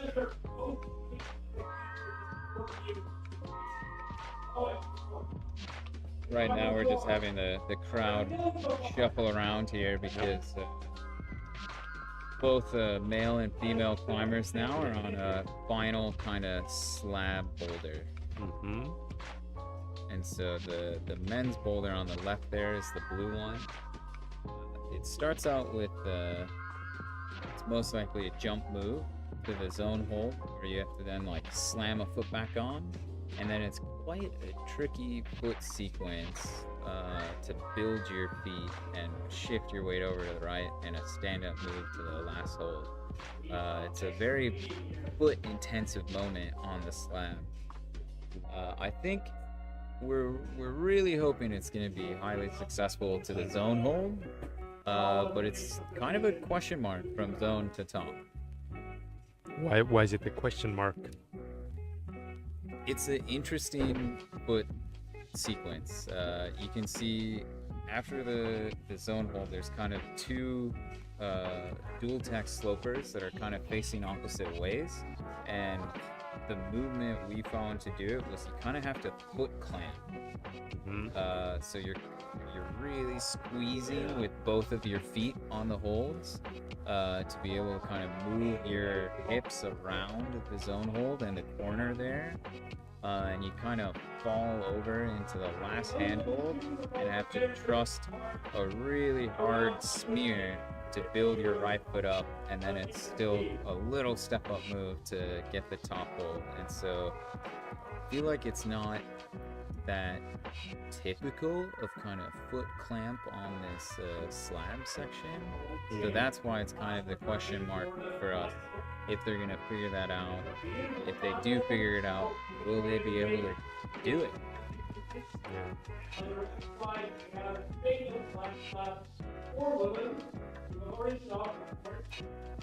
And what can you tell me about the female boulder? I would say the female boulder is a bit more typical slab experience route. You can see you start on a big pink sloper hold, but then the next little volume there has 2 foot chips on it. And so you get your right foot up first, kind of mantle, press your way up on the start hold, and you have to, there's a moment of no hands here. You have to like stand up on that right foot. You have nothing to grab onto, and you have to cross through to the next foot chip, and then you're set up for this corner sequence. And we're kind of unsure if, again, the women will either try and go fast or slow, because you can kind of walk your way down to the zone hold and use it with your hands, or you can do kind of like a quick 1-2 stomp and land with your feet on the black hole. But then it's another kind of spooky moment where you do have to stand on top of that black zone hold, which is again one of those dual texture holds with absolutely no texture on the top of the hold. And standing on it, you just feel your feet kind of skating. And you have to find the position to gain a high right foot, and again a stand-up move. It's a good hold at the top, but it's quite directional, so you have to really keep it controlled. But we've got our first climbers out now. Yeah, Katerina figuring out the first sequence nicely. Really committing to lose that hand on the start hold and just stand there with no hands.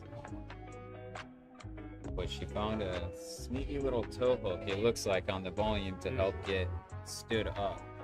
However, she has her feet in a different sequence than we anticipated, so now she's got to cross through to the next volume and find her way to the zone.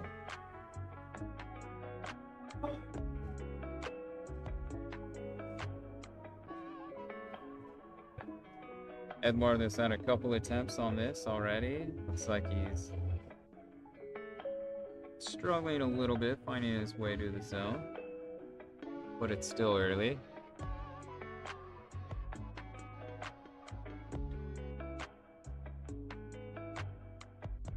Tricky thing for the female athletes on this boulder will be the time management, because you can stand there no hands, but you have to commit, you have to make a decision, because if you just stand there, the time's running out.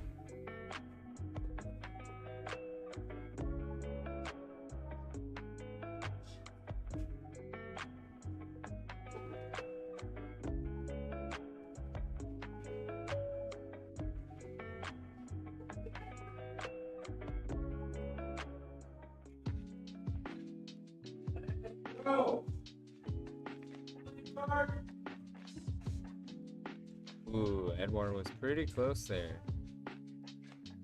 He found that when you go for the zone, you kind of have to land your foot on the next hold to hold that position.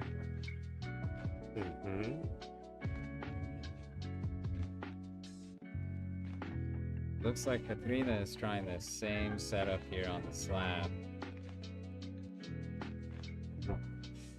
Oh. Come on!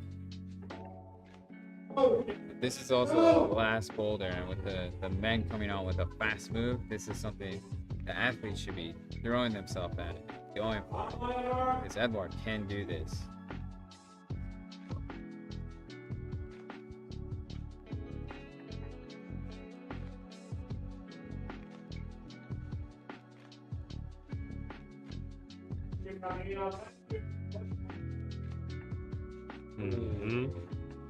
So close to figuring it out. Their time ran out, so Huh?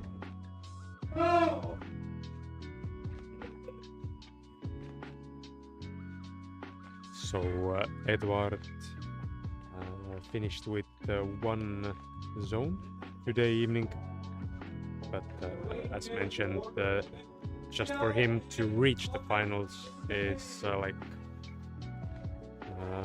it's hard to comprehend how big of an achievement that actually is. And it was flash to zone on the first one, so he came out strong. Yeah. That's great. Good effort from him.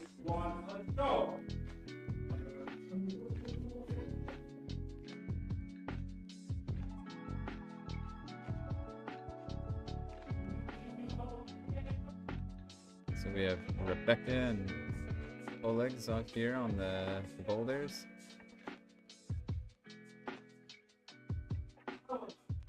Ooh, very close first effort to zone from him.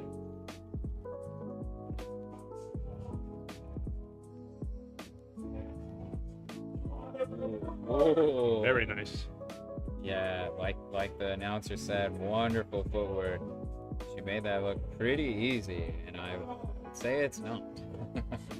But now, can she trust the no-text? And you can see just a little shift of momentum too quick, and you're off.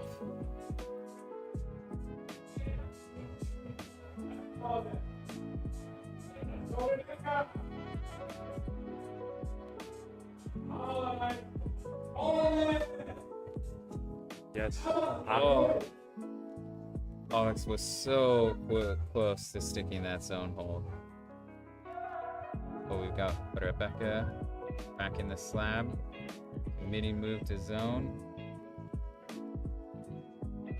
Yes.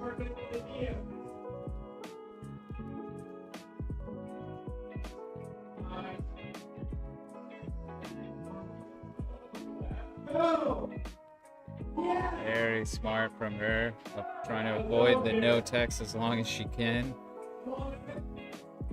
Last move Nice. here, needs to commit for it. Can you tell me what the shape of the top hold is? Is it somewhat juggy? It's somewhat juggy. It's a round hold. It's quite good. It is dual text again, so only a little part of it has texture. But it's kind of turned in a way that we really think you need to get both hands on it to control your momentum kind of swinging to the right. So pretty committing last move. But she's looked quite good on it. And another thing with slab boulders like this is since it's more balance and technique, it's something you can see she didn't rest much in between attempts and she just got back right on it because you're not necessarily feeling the same fatigue in your fingers as you do on like the adjustable wall, holding these slopers and keeping body tension. So you can see she was quick back on it, getting quickly high, back up there again, getting set up for that last move. Come on. Yes. Yes. Excellent work from Rebecca. Alex he's stuck the zone. He's quick back on it, giving it all for this last boulder again. Looks like he's feeling that rush a little bit with the last boulder. Really trying to go for it.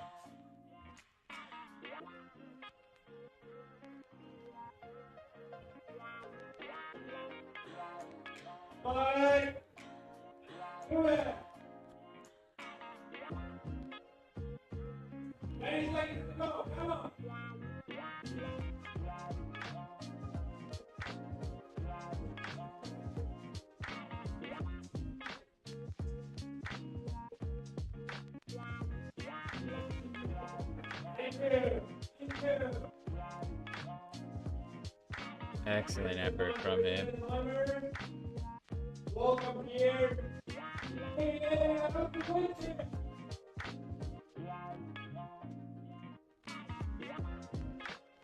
Alright, we've got the Estonians back on the wall. Eli and Rasmus and Rasmus was looking really good on the slabs and qualifiers today, so I really hope he can figure this out. And Ellie looked quite good on the slabs and qualification as well.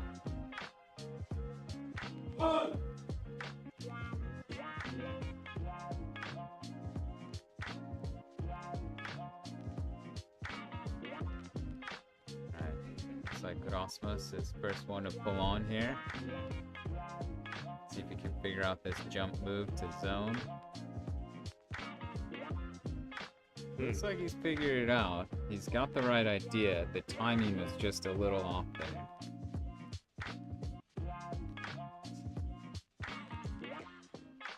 Here's Ellie on the slab. He can figure out this stand-up move. She also has the right idea. You need to rock over onto that right foot, and you can actually grab the right side of that volume to help stand up. But it's still kind of like a pistol squat, like a one-legged squat move to get established, no hands on it.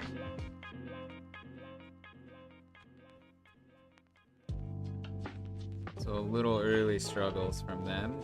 They've still got plenty of time left.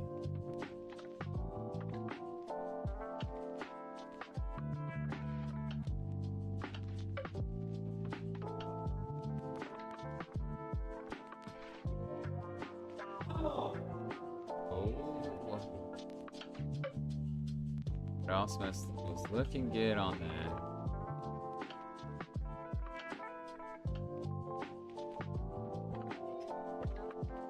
Alright, Ellie's established. No hands on this slab. Let's see how she can find her way to the zone hold.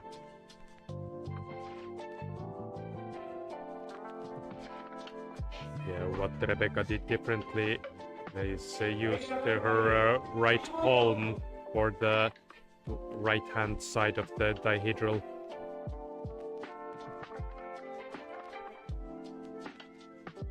But you can see Ellie's quick to pull back on. Smart move on this slab. It takes a little bit of time, but it's not like that physically demanding. Some in your legs for sure, but it is a boulder that you can try many, many times. So she's found her high point again.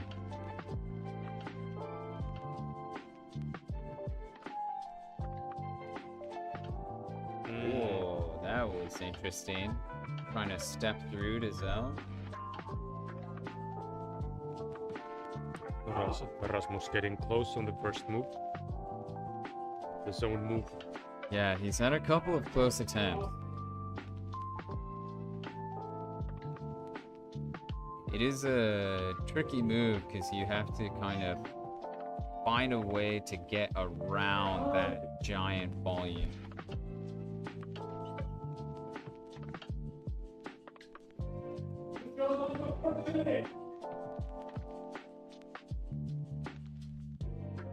Come on, Rasmus. He's trying to do a little foot shuffle there. Let's go, Ellie.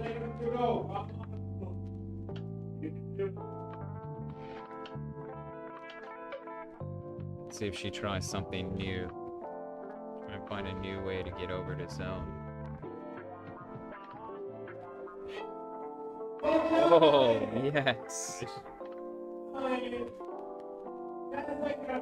Oh, 10 seconds. She needs to move quick here and just rushes it.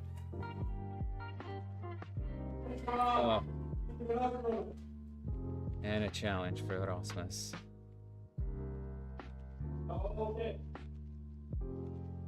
He was working really hard in qualifiers, so I'm gonna guess he's a little fatigued, as I think most anyone would be after 3 hours of climbing already. Yeah, that's fair to assume. But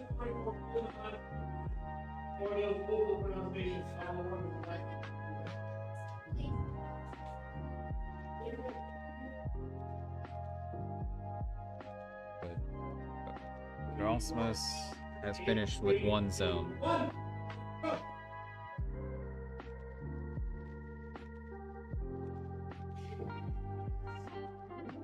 new climbers out though. We've got Erik and Elsa. Yes. And also my apologies if I'm getting a lot of these names wrong. I can't comment on the pronunciation of Latvian names. Estonian names you're getting okay. Elsa's looking good on the slab. Let's see what her decision is to get to zone.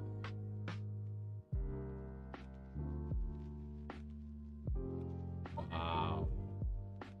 That is some amazing balance from her.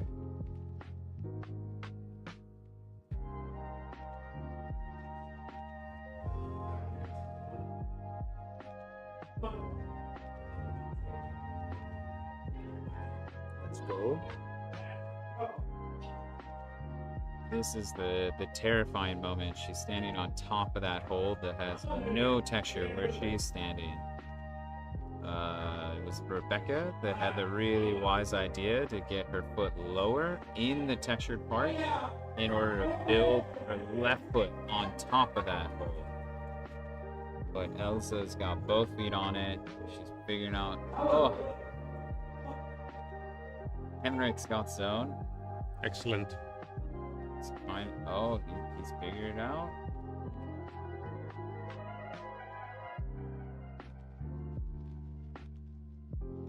This is looking promising. He's got one move left, and it's just kind of a little stand up. Yes. Excellent. Great way to end the night for Hendrik. His first top of the evening, and that definitely mixes up the cards. Possibly even sets him up for a top 3 finish. Of course, it does depend on what the other guys can respond with. Yeah, he's currently sitting in second place now with 1 top and 2 zones. But yeah, as you said, numerous climbers left in the male category, but still, great finish for Henrik.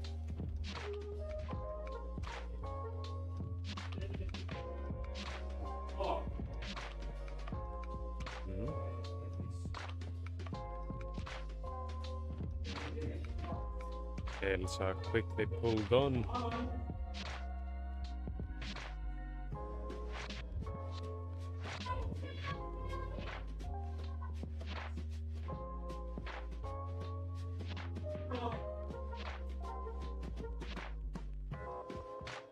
Cool. When you're standing on the no texture part of that hold, you can hear your shoe rubber squeaking, and it is unnerving to say the least. I always call it the squeak of death.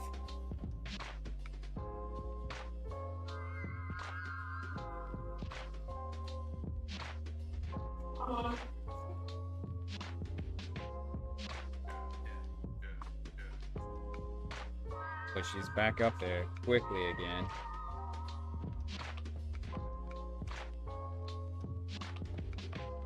Amazing balance through that section from her. Yeah.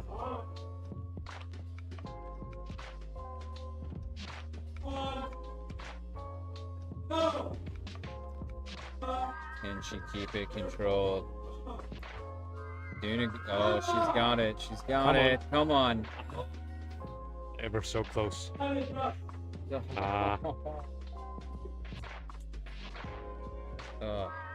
Both hands on the finish hold, but couldn't latch it and show the control.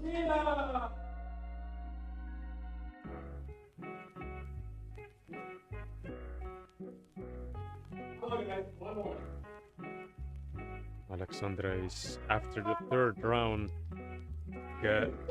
as close as you can get to the top 3. He's at 44.7 points, while Anya Novitska on 3rd place has 44.8. Just 0.1 point difference. Yeah, in these cases, every attempt counts. Yeah, both of those athletes have 1 top and 2 zones right now, so the podium place is still up for grabs in the female round. Yeah. She's looking pretty good on the slab so far, but this is definitely a challenging part to get to that black zone hole.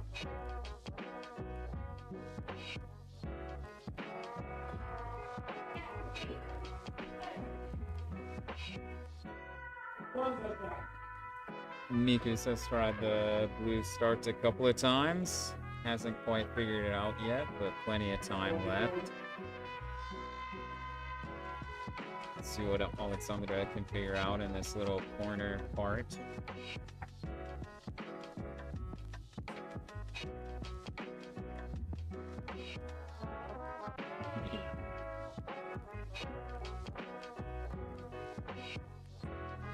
It's definitely a moment of hesitation. You just kind of don't know exactly what you want to do right now.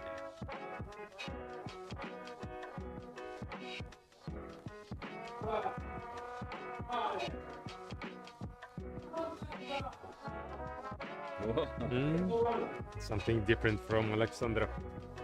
Taking a running approach.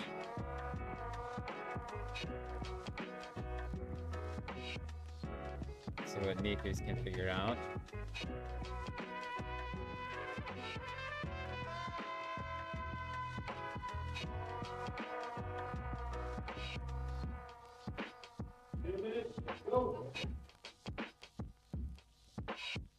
So they're halfway through their round, time-wise, on this boulder. Still time to figure these boulders out. Mikus has been struggling with the start just a bit.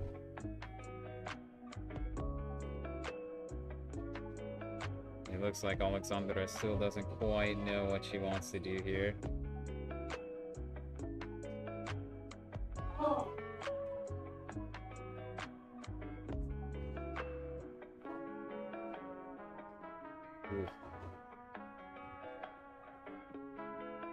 Oof.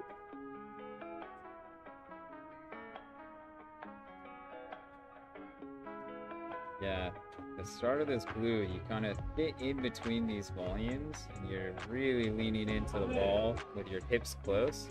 But now the move getting to zone, you really have to commit to jumping around this volume. The hold is quite good, but in order to hold it with control, you need to get your foot on that first hold, just in that red part of the wall, right around the corner from the volume.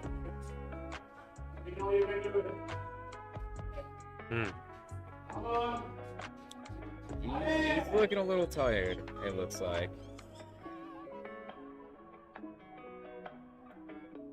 Alexandra is still trying a fast approach to this slab. Maybe this time she can try something different, try and slow it down a bit in that section. Because she looks quite good in the no hands moment here.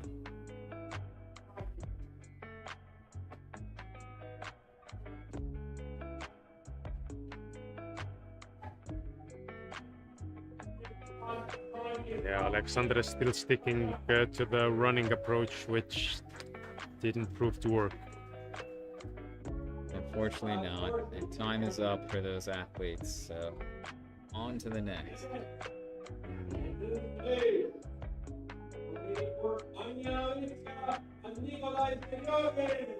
Yep. We have the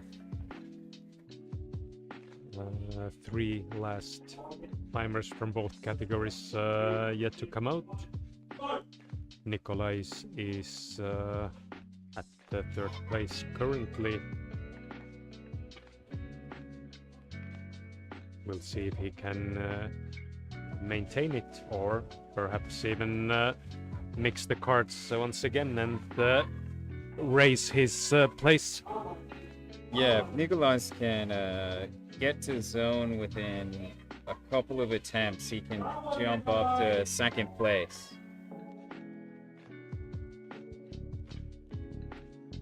Whereas if, wow, Anya, I wasn't even looking if she's already almost done with the boulder. She's currently in third place with one top two zones, so if she can get a top here, it's huge. Yeah, she knows exactly what she's doing, and now it's just a matter of putting it together. Can she execute? Yes, she can. Wow. Was it a flash? Great way to finish the round Yeah. for her. It was a flash, I think. So she finished the round with 2 flashes, 2 tops, and 2 zones. So currently sitting in 2nd place for Roland. And she, I wonder if she knew how narrowly she was in front of Rebecca. She could have afforded one slip, one attempt, but she didn't. She flashed, and now she's sitting in 2nd place.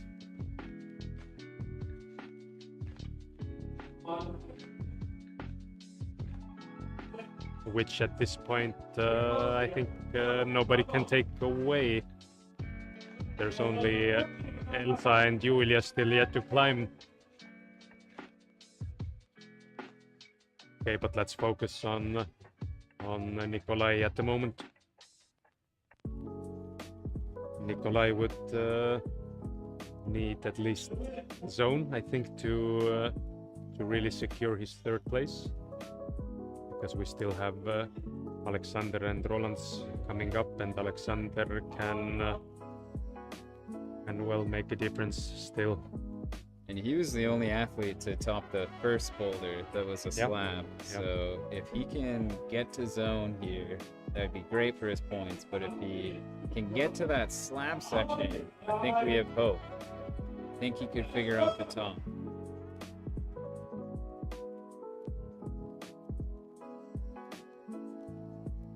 And if he were to top this, it would jump him into 1st place. Yep. So that's also true. He needs to turn it on here and dig deep for this last boulder.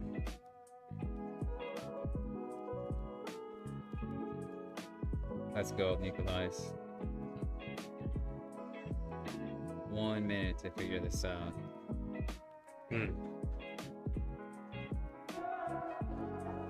It's also worth noting it's quite difficult to see the foot because these volumes are so big, and like I said, in that moment he's standing there in between, it's really hard to see exactly what you're going for. Even the zone hold, it's hard to see because it's around this volume. So, just keep going. Just tells you the degree of body awareness that the athletes have to have.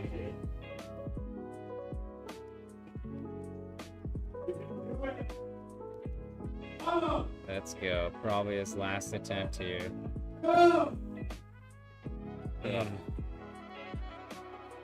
Okay.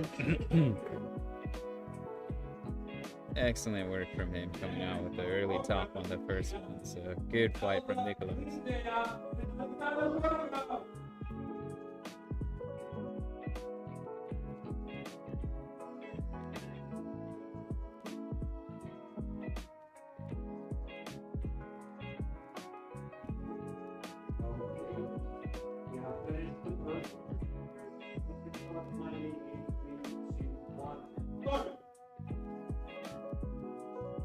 So these are our second to last climbers. Yeah.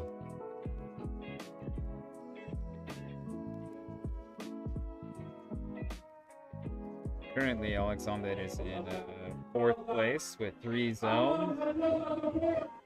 But the top here, or even the zone here.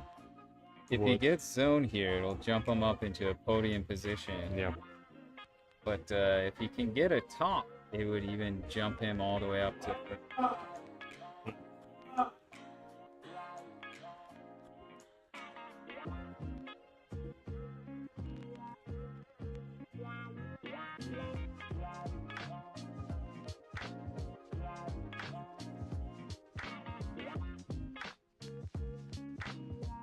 Actually, I think he would have had to flash this boulder to jump to first. But still, if he can get up there, he can get zone, he can get a podium position.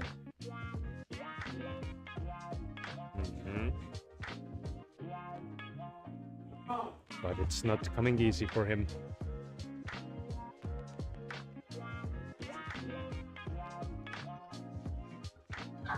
Looks like Elsa was really contemplating the slab boulder here. Now she's off. Oh, okay, promising.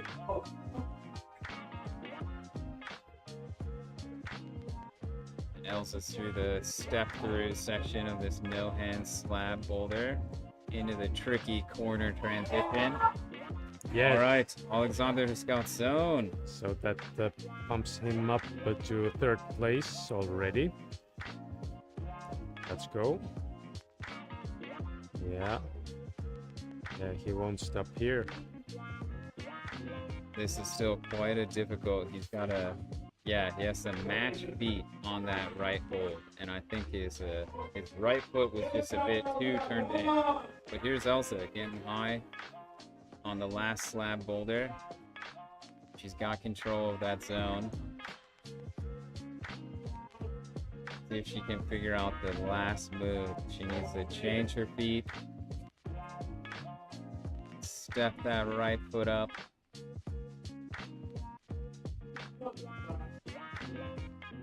And now just commit for this last move.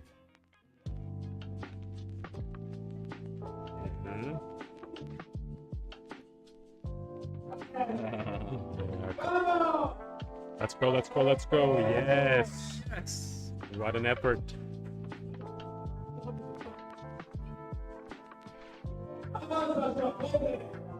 Come on. Secured the zone once again.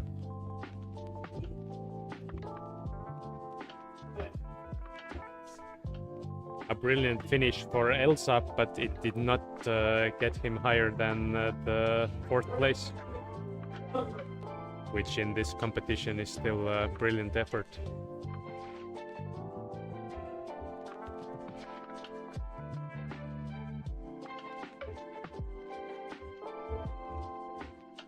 And Alexander here has guaranteed his 3rd place finish.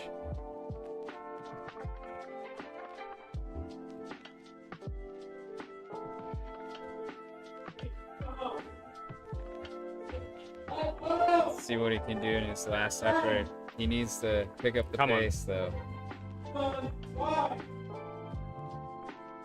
3, 2, 1. Awesome effort from him. Yeah. Now only Roland's and Julia yet to come out.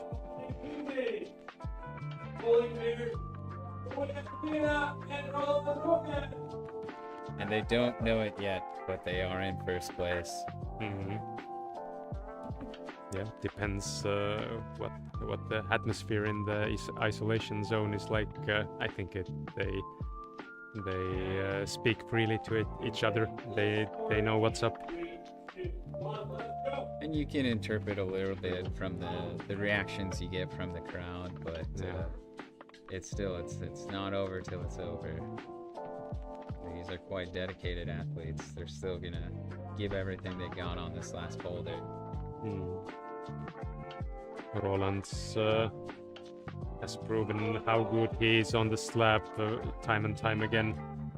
Let's see if we can get redemption on this one. Yeah. He was also going for a foot shuffle, which is maybe a bit more coordinated, a bit more moving parts. Whereas if you can also just jump and land the foot at the same time to gain control of the zone. So 2nd attempt here. Tries the same thing again. Let's see if he changes it up for his next attempt. Got Julia looking really good on the slab. Oh, and just a little slip and she's off.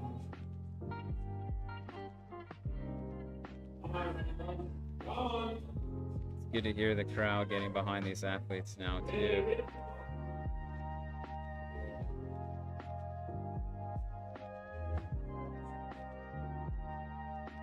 Julia is off there again on the slab in the no hands section.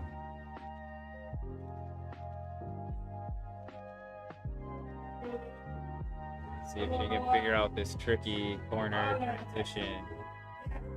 Yeah. All right, Roland's got zone. Let's see those slab skills.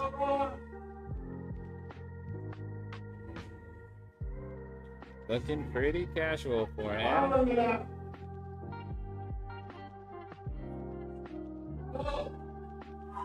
Nice. Excellent way to finish the night. Yeah.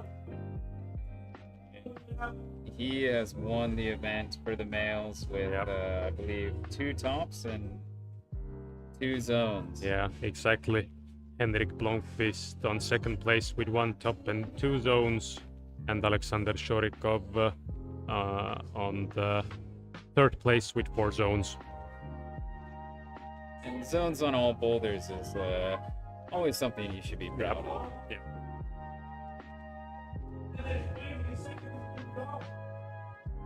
But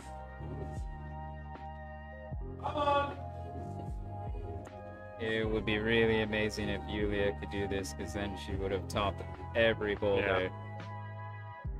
she's for sure capable of doing. Now it's a matter of time as well. Ah, Ooh. She might be calling it a night, but she's wiping her shoes off, chalking up, looking like she's gonna go for one Yeah. more. But she's gotta move fast, which is always a challenge on slab.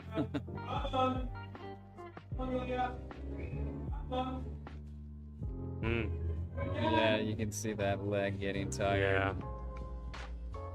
A great effort from her. 3 tops, Great tops.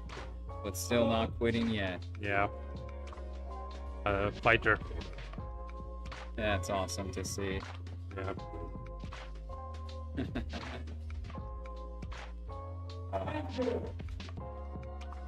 Great effort. Now we'll take a 5-minute break for correcting or checking the results, and then we're going to hand out the prizes. So it's that's it from us right now. Thanks, Erik, for the really insightful commentary. Hey, thanks so much for having me. It's been a Yeah. blast Yeah. working here and getting to meet you and see your community. Yeah, and thank you to all of our viewers. It seems we've had a stable 100 viewers online. Okay, let's go to the awards.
Arturas? Yeah. He's not here? No. Okay. He's outside. Okay, we'll give it to him afterwards. The second special prize goes to the leader of the route setting team, the chief Routesetter, Erik from Norway.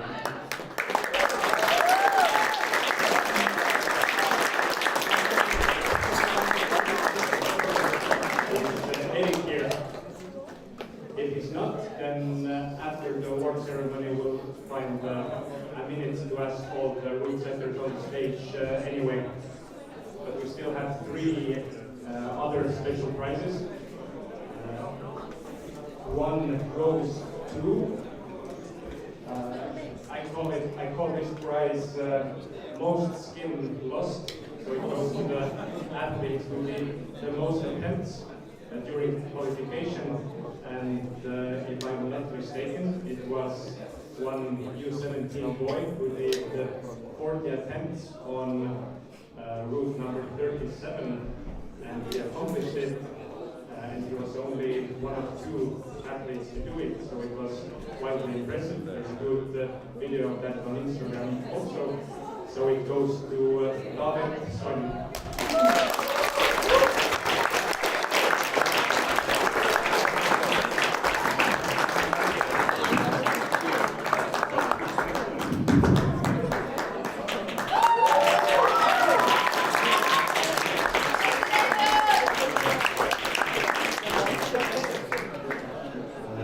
Then we have a rising star category, which goes to the youngest male athlete who reached the finals. That's Routesetters.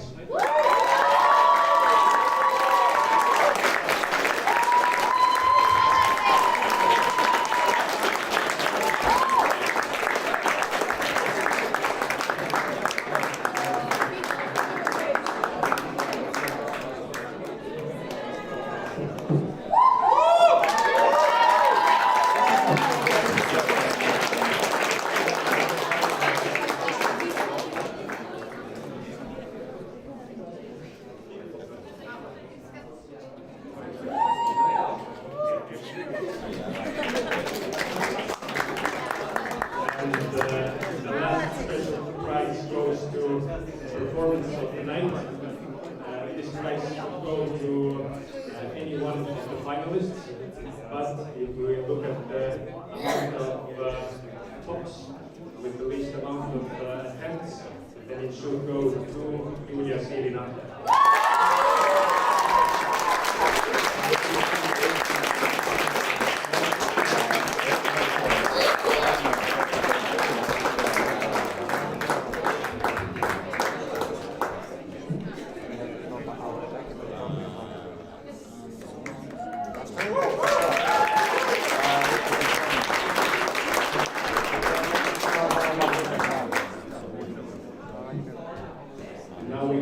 the main prizes, and I will give the microphone to Stephen.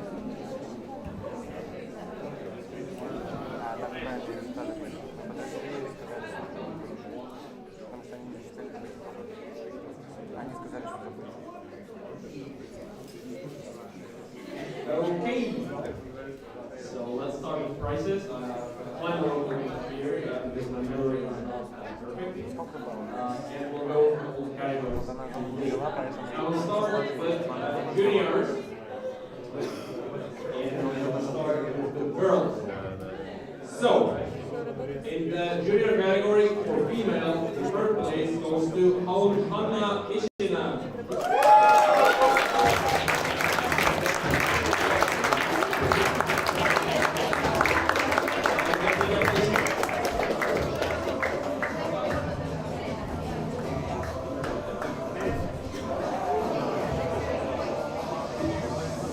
Second place goes to another Hanna Ingves.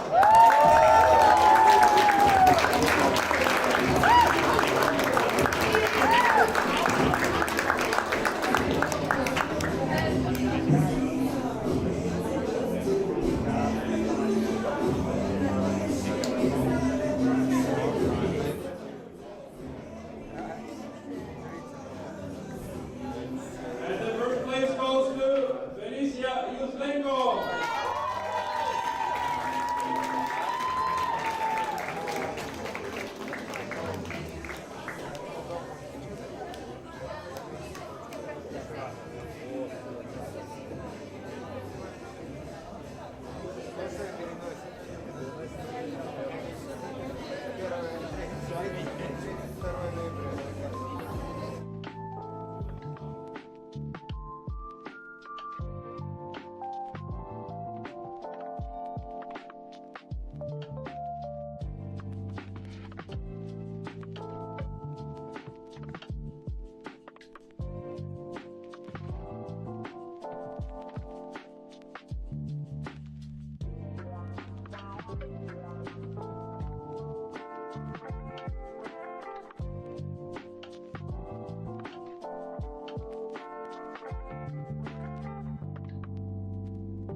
number 3, Thomas Shatro.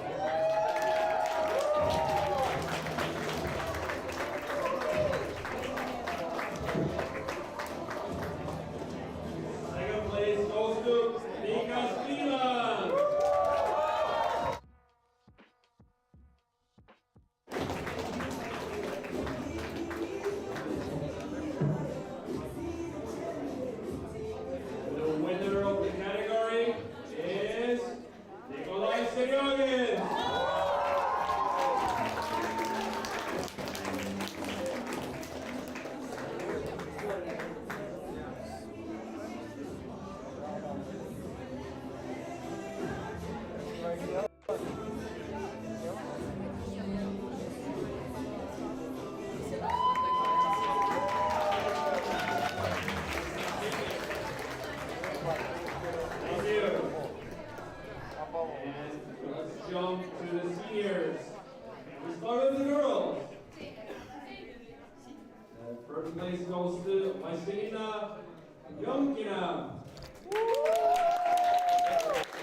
The female open category is Rebecca Comitia.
place goes to